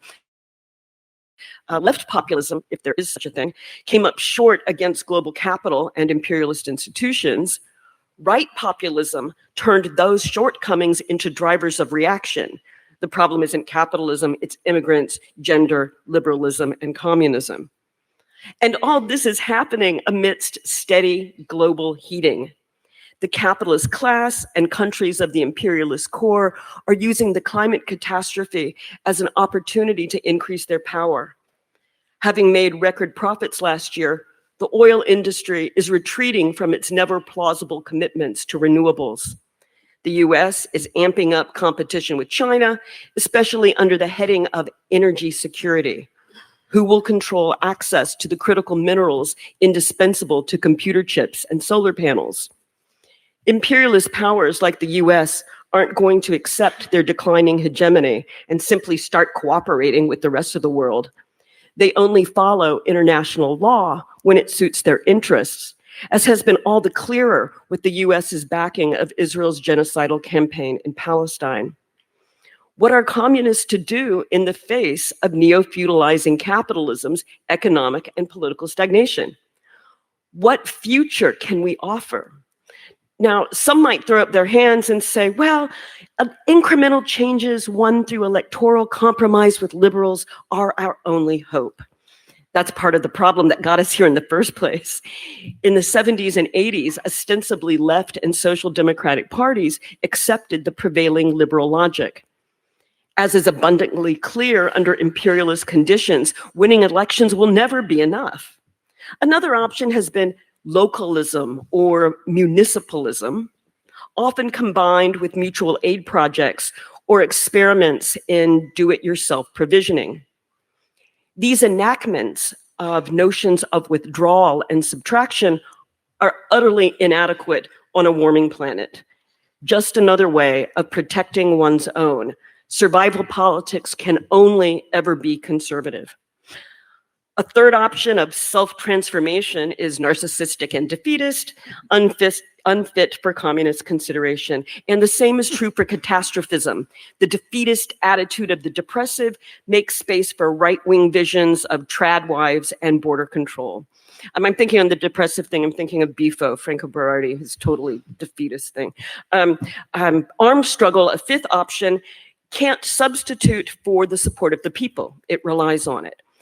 And also, all of these tactics I just mentioned, they're just tactics, right? They don't tell us the end, right? Tactics for what end? What the Bolsheviks had and what Lenin cultivated and crafted was a strategy. And a central element of the strategy was the alliance with the peasantry. The analysis that led Lenin to this position can help us develop a vision and strategy for the future. So to preview, I'm not going to argue for a left strategy that focuses on agriculture, although this is crucial on a warming planet where farmers are already rising up in reaction to climate policies. And in fact, I actually think it's crucial for any larger strategy. Kai Heron, my co-author on a few pieces on climate Leninism, is doing a lot of this work on building a Leninist agricultural politics for a warming planet. But my interest today is in how Lenin looked at peasants and saw capitalists. He saw more than what was apparent. He saw where the processes were leading. Okay, so to capitalist agriculture. In late 19th century Russia, a prominent radical tendency focused on the peasantry. The Narodniks, associated with writers like Nikolai Chernyshevsky and parties like Narodnaya Volya, recognized how capitalism was destroying peasant life. And so they imagined the peasantry as the revolutionary class tasked with destroying capitalism. They sent intellectuals among the people to learn peasant customs and explain the need to revolt. This was not effective. They pursued targeted assassinations, hoping to inspire peasants to revolt against the Tsar. This succeeded in intensifying repression, even as it set up a romantic image for later revolutionaries. Lenin, an enormous admirer of Chernyshevsky, nonetheless rejected the Narodnik analysis. Entranced by an image of the peasant commune, the Narodniks failed to take seriously the class division within the peasantry, or the way that agriculture in Russia was already capitalist. Now, Lenin's analysis wasn't obvious. Despite the abolition of serfdom in 1861, features of the feudal landlord economy persisted. Peasants tied to the land and under the direct power of the landlords. Drawing from Marx's discussion in Capital Volume 3, as well as from detailed statistics on the peasantry, Lenin details an array of labor relations, including labor service, half-cropping, rents in kind, money wages, and so on. And now here's a very long quote from Lenin. And then I'll get to talk about present stuff, but here's a long quote from Lenin. Whatever the form of land tenure may be, the relation between the peasant bourgeoisie and the rural proletariat will not undergo any essential change. The real important question concerns not the form of land tenure at all, but the remnants of the purely medieval past. which continue to weigh down upon the peasantry. The socialist state seclusion of the peasant communities, collective responsibility, excessively high taxation of peasant land out of all proportion to the taxation of privately held land, the absence of full freedom in the purchase and sale of peasant lands, and in the movement and settlement of the peasantry. All these obsolete institutions, while not in the least safeguarding the peasantry against breakup, only lead to the multiplication of diverse forms of labor service and bondage, to tremendous delay in social development as a whole, end quote. Remnants of the old system continue along with the new. They weigh it down, making it worse. The Narodniks failed to recognize the movement of the new dynamics or identify the direction they're going. This prevents them from seeing how elements of peasant life that they romanticize are functioning differently, not enriching a way of life, but holding back progress by engendering more complex forms of oppression. In contrast, Lenin insists on the progressive dimension of the development of capitalism in Russia, a view compatible with, quote, the full recognition of the negative and dark sides of capitalism, with the full recognition of the profound and all-round social contradictions which are inevitably inherent in capitalism and which reveal the historically transient character of this economic regime, end quote. Lenin identified contradictory tendencies within the peasantry. Yes, the immiserated and impoverished peasants are revolutionary, as the Narodniks said, but peasant proprietors, especially those who themselves rely on hired labor, generally side with the landlords and counter-revolutionary bourgeoisie. The proletariat's task is to amplify the revolutionary energies of the poor peasants. These peasants have to be brought to see how the victory of the proletariat will be their victory. Lenin's analysis of capitalist agriculture in Russia generates two possible futures. One is capitalism with feudal features, this internal metamorphosis of feudalist landlord economy. In this reactionary future, the masses of degraded peasants are reduced to slaves as the rich peasants ally with the landlords and bourgeoisie. The other future is the capitalism of small peasant farming. Big land holdings are expropriated and the vestiges of serfdom are destroyed. This small farm future is brought about by the combined forces of proletariat and peasantry. It stimulates further commodity production and progressive capitalist development, neutralizing the counter-revolutionary bourgeoisie and establishing, quote, the most favorable conditions for the further accomplishment by the working class of its real and fundamental task of socialist reorganization, end quote. Of course, this isn't itself socialism, it's a step toward it, a strategy for getting in position to build it. Lenin's analysis of the development of capitalist agriculture employs multiple temporalities. He recognizes the overlap of the old with the new, that is to say, with the way that the old can simultaneously hide and protect the new. He acknowledges that some futures are worse, they're reactive. They aren't a repetition of the past. Elements from the past degrade the present and stifle the future. Finally, Lenin demonstrates a confidence in progress. Capitalism, for all its horrors, opens up the possibility for something better. This isn't a determinism, it's an optimism, a sense that through organized action, the masses can improve their world. For us, on a warming planet, progress as industrial and technological development no longer convinces. The de-development and underdevelopment always accompanying capitalist expansion has caught up with and folded back in on the imperialist core. But we're not doomed to regressive stagnation. Rather than lamenting the end of the order that was supposed to have triumphed after the fall of the Berlin Wall, which was of course a defeat, we can celebrate the fact that we no longer have to think in terms of capitalist compromise or take imperialism for granted. Capitalism is destroying itself, becoming a different kind of system, one reliant on predation and rent rather than profit. So our task is to follow Lenin's example and attend to the underlying tendencies that reveal avenues for change and possibilities for action. 3 dimensions of our present can help anchor a vision of a communist future.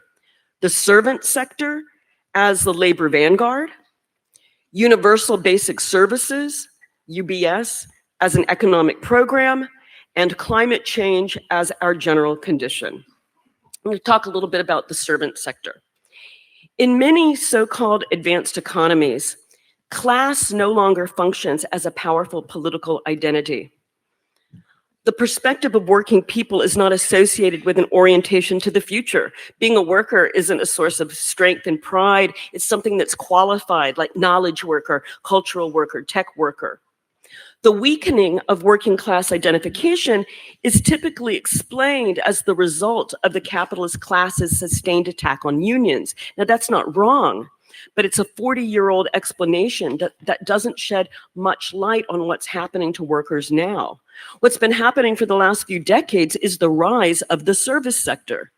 Ever more workers are employed in services and retail. They've moved from being producers to being servants. In the words of economist David Autor, quote, "There's a lot of people who are there to serve the comfort and convenience and care of affluent individuals. People may have a hard time identifying as workers because they don't see their work as driving social production and collective energy. They don't see their work as carrying a future they believe in. They recognize, perhaps at an inchoate or subliminal level, that their work serves the consumption requirements of the ruling class." So what my argument's going to be is that we can make service work actually the bearer of an emancipatory future, a future of services on a warming planet. Services are a broad and heterogeneous category, spanning from the highly paid legal and financial retainers who enable asset holders to retain their class privilege, all the way to the enormous expanse of informal and low-waged cleaners, child minders, cooks, and drivers. The upper portion of the service sector identifies with the ruling class, supporting the bourgeoisie, landlords, and other asset holders. The massive lower portion continues to increase. Over the next 10 years, the occupation that will add the most jobs in the US is personal care aides, not health workers, but aides who bathe and clean people. Most people newly pushed into service work find that their phones, bikes, cars, and homes have lost their character as personal property and been transformed into instruments of labor and means for the continued extraction of additional rents and fees. Tethered to platforms owned by others, consumer items and means of life are means for platform owners' accumulation. Imperialism's international unevenness is constitutive of the neo-feudal servant economy. Viewing tourism as a vehicle for economic growth, governments prioritize servicing the desires of travelers rather than meeting the needs of their own people, remaking populations of producers into servants of the privileged. Another example, the Philippines relies on income that domestic workers earn abroad. Nearly 9% of the country's GDP comes from Filipino women serving a privileged global elite. Interactions between governments and corporations also illustrate the international unevenness constitutive of neo-feudalism. For example, a report on extractive industries prepared for the African Commission on Human and People's Rights highlights the clientelist relations between multinational corporations and African governments. It argues that the dependence of these states on the income generated from extractive resources risks turning them into rental fiefdoms, where the political elite buys support instead of investing in sound economic policies. Across the globe, job growth is in services. In high-income countries, 70 to 80% of employment is in services. Most workers in Iran, Nigeria, Turkey, the Philippines, Mexico, Brazil, and South Africa are also in services.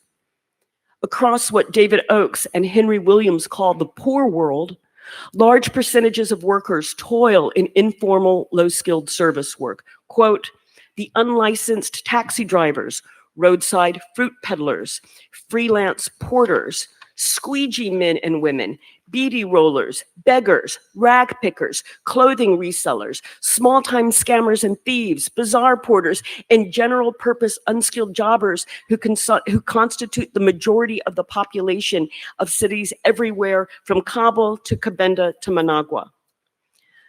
Growth in services creates a problem for capitalism. Services challenge the value form. Much of service work exceeds value. Ill-suited to commodification, it fails to be confined within the terms of the capitalist circulation of value. The use value of care work is immeasurable, even as it rarely commands an exchange value sufficient for its own reproduction. That this work may be necessary for life, but insufficient for capital accumulation is already spelling the end of capitalism. Faced with growing service economies, asset holders rely on non-capitalist accumulation strategies, taking, not making, as Brett Christopher says. The strategy for communists has to be accepting and furthering the end of capitalism while championing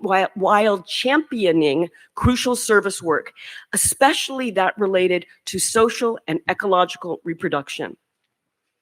A Leninist approach to the rise of services attunes us to the following: the division within the sector, the likelihood that those at the upper end of the sector are most likely to want to maintain the capitalist system, and the fact that the systems appearing to be capitalist doesn't mean it is capitalist. The underlying tendency is neo-feudal. That means tending to stagnation, hoarding, predation, and destruction. If this is correct or even plausible, then our politics should draw out, amplify, and organize the energies of proletarianized servants by linking them with a communist project on a warming planet in an imperialist epoch. The interest of service providers is not propping up a stagnating system where wealth is increasingly redistributed upwards through political means. On the contrary, they are creating a system of production and reproduction in which people and the planet can thrive, a system that meets social needs by providing universal basic services. A society in which most labor is already oriented toward meeting needs, although the capitalist form prevents it. Wait, let me say this again. A society in which most labor is in services is already oriented toward meeting needs, although the capitalist form prevents it from doing so. At present, as capital's own dynamics are coming under laws of motion no longer recognizably capitalist, these needs are configured within the social manner. The many serve the few. That the current capitalist economy is, like the old feudal one, oriented around the consumption needs of the lords, creates specific contradictions. In the US, for example, there are shortages of nurses even as hospitals are closed. We all know the impact on housing, massive shortages in affordable apartments, while a global class of asset hoarders buys up everything it can. Those who work from home depend on deliveries from those who don't, on those whose working conditions deprive them of access to essentials like toilets. Services are meeting the needs of those who can pay, while those of us who can't pay are denied them. Ending the domination of the asset holders and tech lords, eliminating the very existence of a class of owners is crucial for the flourishing of people and the planet. And service workers are the vanguard of this struggle. Over the past decade, doctors, nurses, teachers, librarians, warehouse workers, trash collectors, transportation workers, baristas, adjunct professors, and graduate students have been leading the class struggle all over the world. Domestic workers in India, Indonesia, and the US have organized to demand basic labor protections. In the fall of 2023, daycare workers in Ireland, baggage handlers in Italy, baggage handlers in Italy, hotel workers in Los Angeles, and nurses in 6 US states were just some of those in services carrying out labor strikes. So there's a practical material reality behind recognizing service workers as a new leading force in the class struggle. Services are a sector where employment and labor actions are increasing. Communists should place the provision of universal basic services at the core of our vision for a post-capitalist future. Reindustrializing is not a serious option. The environmental costs for such a strategy are way too high. So a more viable path comes from services. Let me see. So we have to reinvigorate and extend the promise of universal basic services as the basis for social and ecological flourishing. Such services provide employment for millions who will be pushed out of the carbon economy. People can be retrained with an eye toward infrastructural repair, wetland maintenance, land reclamation. The new kinds of services can help reknit social ties, tying more people together in reproductive labor like nursing, teaching, elder care, and child minding. Rather than servants of tech lords, we can serve each other and the well-being of all. Understood as universal, these services can and will scale, extending beyond fragmented subcultures and functioning as basic societal guarantees. So to sum up, what the Bolsheviks had that we lack is a sense of the future, the sense that the revolutionary alliance of workers and peasants can overthrow their oppressors and build a better world. One of the resources for that sense was Lenin's analysis of the peasantry. He saw something new unfolding beneath the old forms. Where it would lead wasn't given, it depended on political organization. Much of the contemporary left has wallowed in defeat, embracing catastrophism and absorbing Margaret Thatcher's dictum that there's no alternative to capitalism. That error can be addressed by attending to capital's neo-feudalizing tendencies. Capital's not immortal. It's turning itself into something worse. But this worsening, this stagnating of capitalist processes and shaking up its dynamics is an opening to something better, an opportunity for building a future oriented to serving the well-being of people and the planet. Communists today have to link service workers to the imperative of a just transition on a warming planet, and that can happen through the provision of universal basic services.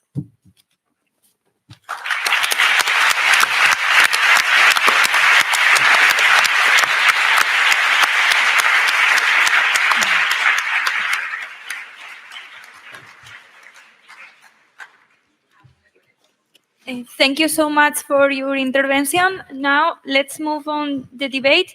You will have the opportunity of sharing reflection, asking questions each other, and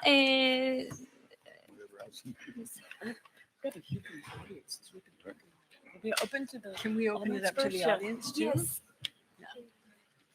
Yeah. If there's time enough. Yeah. Who wants to begin?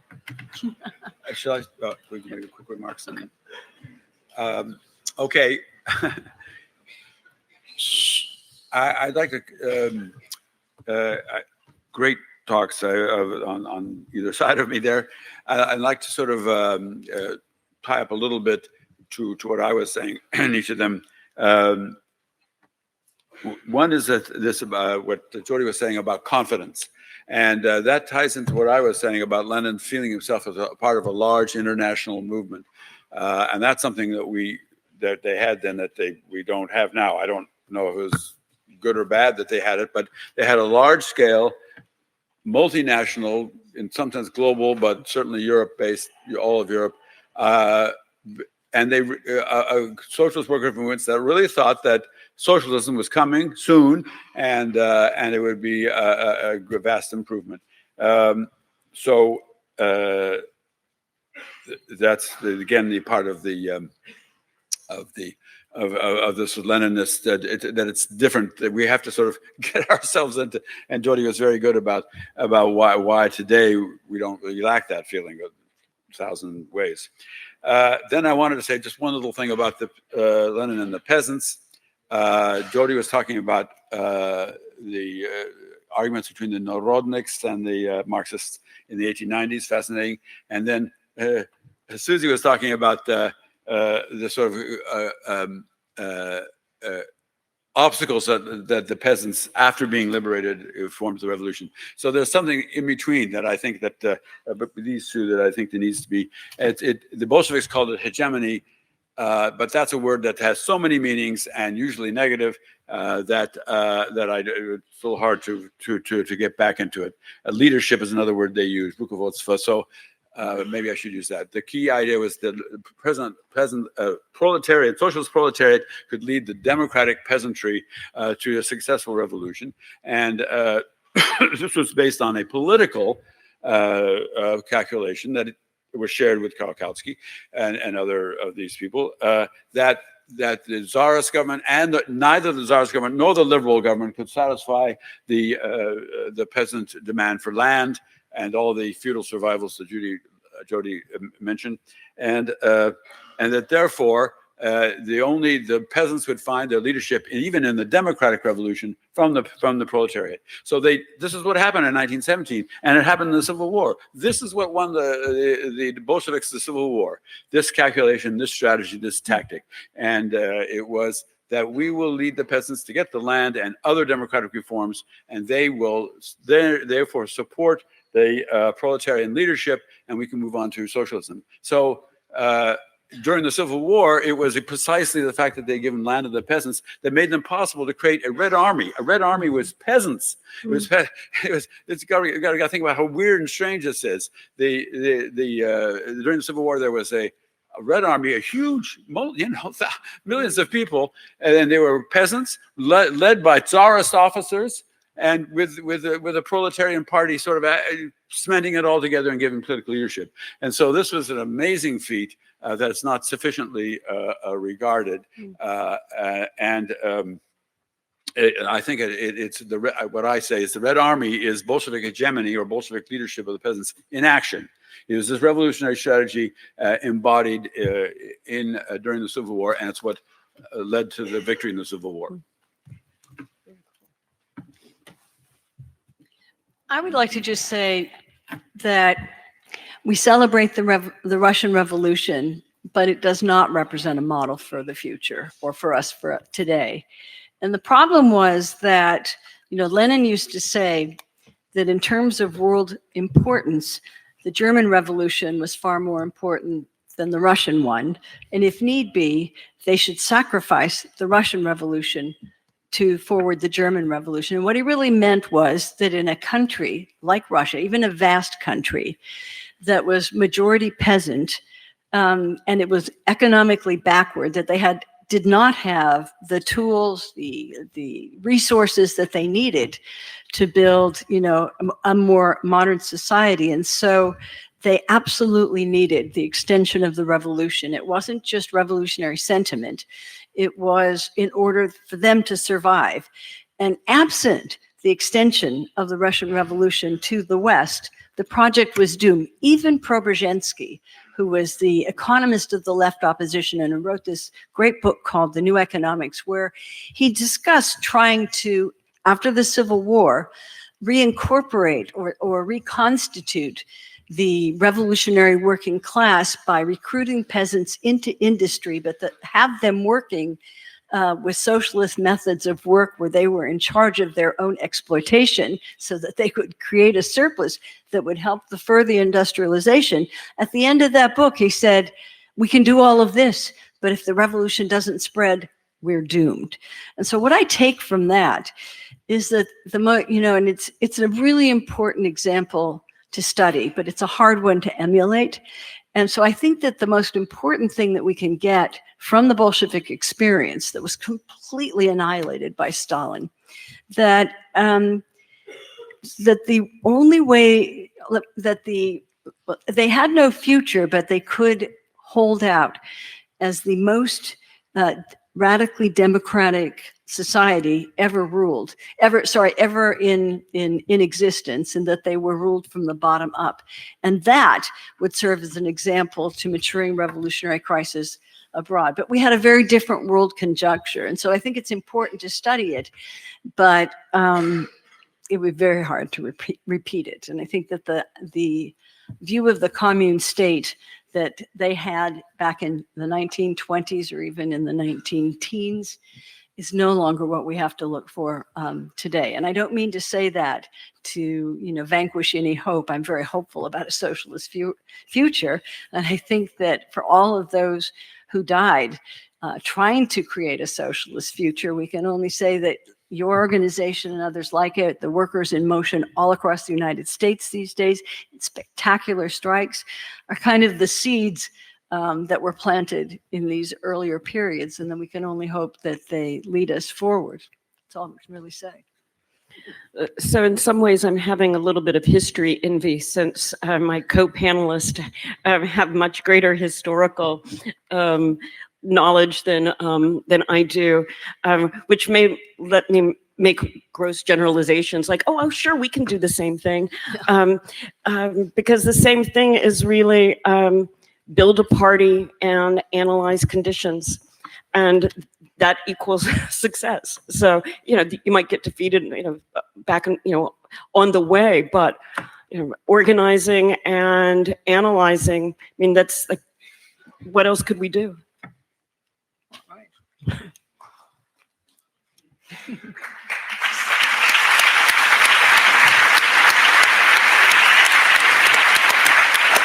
questions from the audience?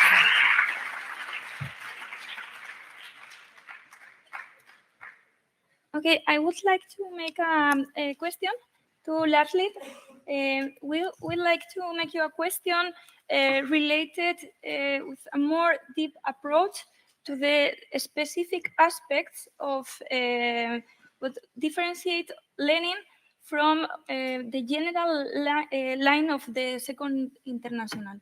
If you could deep a bit more on the topic. The differences between Lenin and the other members of the Second International.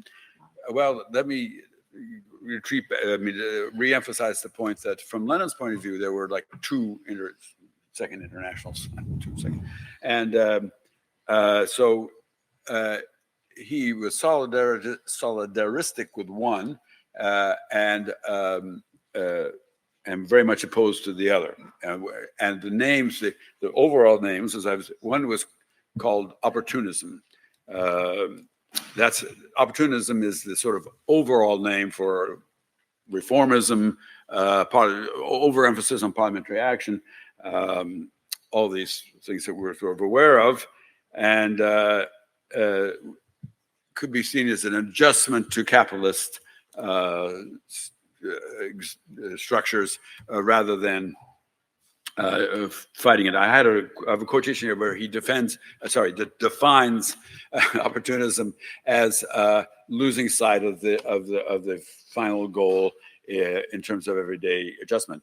And this is always a problem. It's always going to be a challenge. You have to exist in the present, but you have to keep your eye on the prize, and it's not so easy, as we should all know, to combine those two. And so that's one.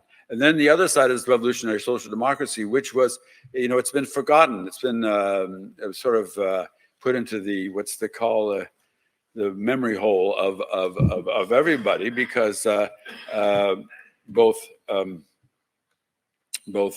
left and right are happy to have Lenin be the innovator, because from one side it makes Lenin a hero, and the other side it makes Lenin a demon.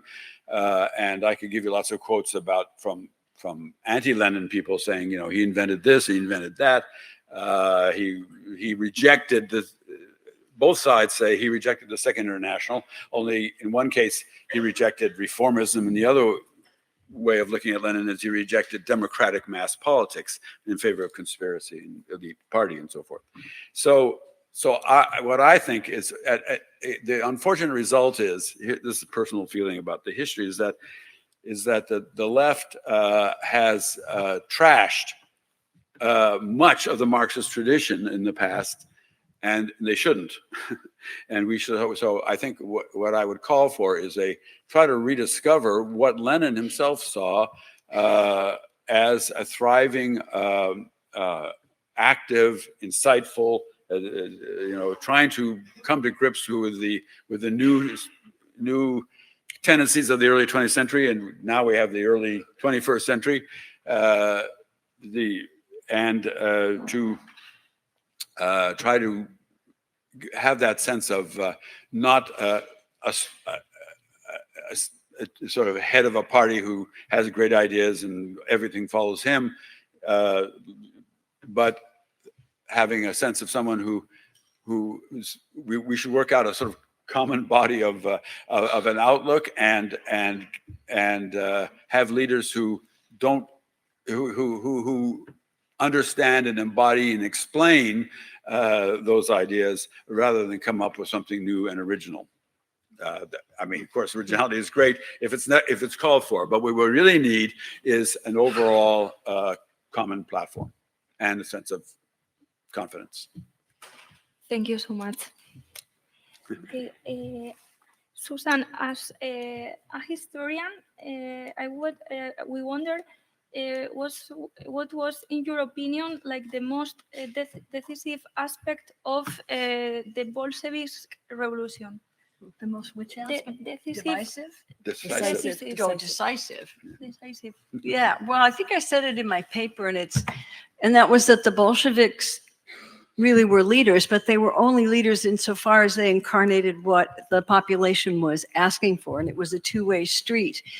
I think what I was trying to say is that the Bolsheviks were listening, and they were also radicalized by the workers themselves, and the workers influenced the Bolsheviks, and the Bolsheviks influenced the workers. It was, I guess you could call it a dialectical process. But this is really what a real party should look like. But I also think, so this was a very decisive, but what was most important was Soviet power. And that, this was the only revolution that we have like it, in which it was organized from the bottom up spontaneously. And these Soviets developed, and they were participated in by all the political parties of their day. They were joined voluntarily. They were hotbeds of ferment and discussion. And it took the Bolsheviks a while to be able to win decisive majorities on them. And that's because, as I mentioned in the paper, the other leaders of the Bolsheviks at the time were too moderate and were not adequately expressing the revolutionary desires and wishes of the radicalized working class, the peasantry, and the soldiers and the women.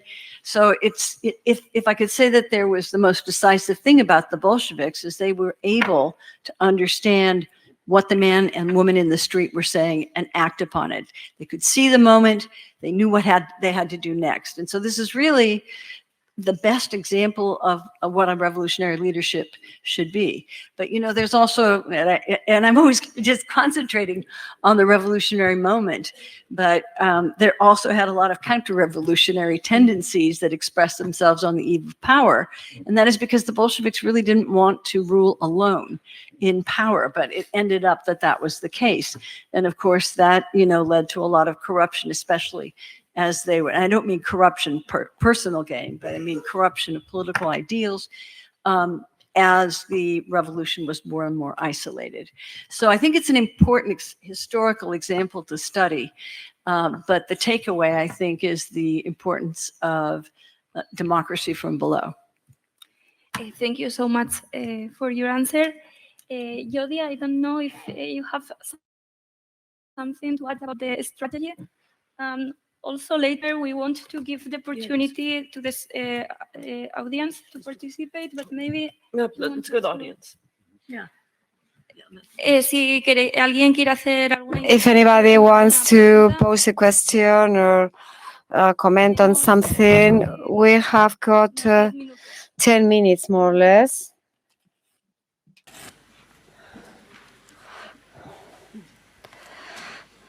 Jodi, can you listen to me properly? Raise your hand if you can. This is Ruth, the interpreter. Can you listen to me? Oh, what do I have to put them in?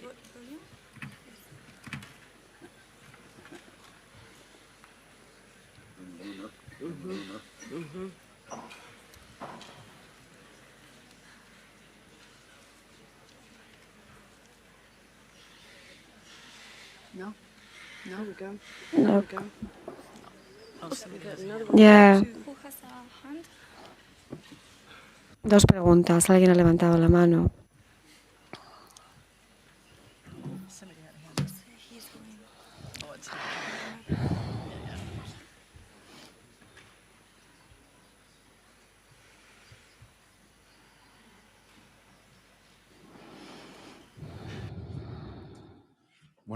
Hi, good morning to you all. Just I'm going to translate some questions. Straight in English for Jodi.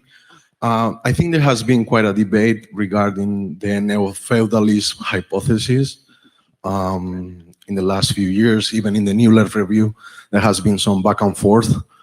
I was wondering if you could deepen a little your understanding of this transformation, and if so, what kind of conclusions or what kind of tendencies we can foresee from the party, as you suggested, in order to act upon it. I'm not sure, I haven't made my mind yet. I see some tendencies of the rent exploitation and so, but I'm not sure that the, that the hypothesis has been worked enough to arrive to that conclusion, and the capitalist form of value creation is like kind of put aside at the moment. So if you could deepen a little on that, and if you also can say what kind of conclusions for political strategy can derive from that, I will appreciate. Thanks so much for the question. If I'll be cheeky, my book will come out next year, and then all the questions will be solved, and everyone will be 100% convinced. So if it's not convincing now, it will be in 6 months, or 8 months. So, but overall, my thesis is that capitalism is turning itself into something else, that its laws of motions are changing. So it's still capitalism, but there's tendencies within it that are recognizably not following capitalist logics. So we've got to be able to hold on to something that looks one way, like everything looks one way, but it's also doing something else. And I think of that analysis as very much like what we see Lenin doing with his analysis of the development of capitalism in Russia and his account of the peasantry. So one of the, I emphasize 4 features of neo-feudalism as a way to shape it. One is the parcelization of sovereignty, which would be the kind of convergence of economic and political power in corporate forms, in these strange kind of proliferation of zones around the world, in the ways that private armies work. And this happens in a variety of different locations, and it takes a variety of different forms. But the first attribute is this parcelization of sovereignty. The second attribute is a kind of new class division, or new version of class division that I think of as like new lords and serfs, which would be the kinds of tech lords plus the rise of the service sector. The third attribute is hinterlandization, or this spread of, and this is really strong. There's a great book by Phil Neal called Hinterlands, and I strongly recommend this, particularly because it has an international perspective on the proliferation of centers and peripheries, where more and more of the periphery is basically used to support thriving metropoli. And then the fourth attribute is a kind of dismal catastrophism and overriding constant anxiety, which makes a lot of sense considering that everything sucks. So I think these 4 things together give us a sense of this is a different relation between state and economy. It's a different understanding of how people relate to state and economy. And this is happening like underneath, within, traversing the regular capitalism that we've had. One of the things that makes my argument, I think, a little bit different from, say, Cedric Duran or Jonas Varoufakis's approach to techno-feudalism is I really also bring up changes in the legal regime, changes in the state relations with the rise of privatization and from the legal side rather than the economic side, and try to put these things together. So in terms of strategy, one of the things that this helps us do, I think, is really see the multiple, like, let me step back for a second. Sometimes like leftists get a little self-righteous, and if a struggle is not just like industrial workers, everybody poo-poos it and says it's not real. That's just bullshit. And that we need to stop kind of dismissing student struggles and rent struggles and climate struggles as just bourgeois things, and see that no, these are forms of the class struggle on a warming planet in a time where capital is changing. And so it's asset holders who have this grip over us. So I think it helps us appreciate really like, oh, wow, like tenant organizing and struggles around landlords are really a cutting edge thing because of the way that capitalism is changing. Thank you so much. Okay, I don't know if is there any other question? ¿Alguna otra pregunta del público? Yeah, questions from the public. Then I would like to thank to the speakers. It has been a pleasure and an honor to welcome you here today. And also, I would like to thank to the audience. We'll meet again at 12 p.m. for the next roundtable. 12 in 15 minutes. In 15 minutes. Wow.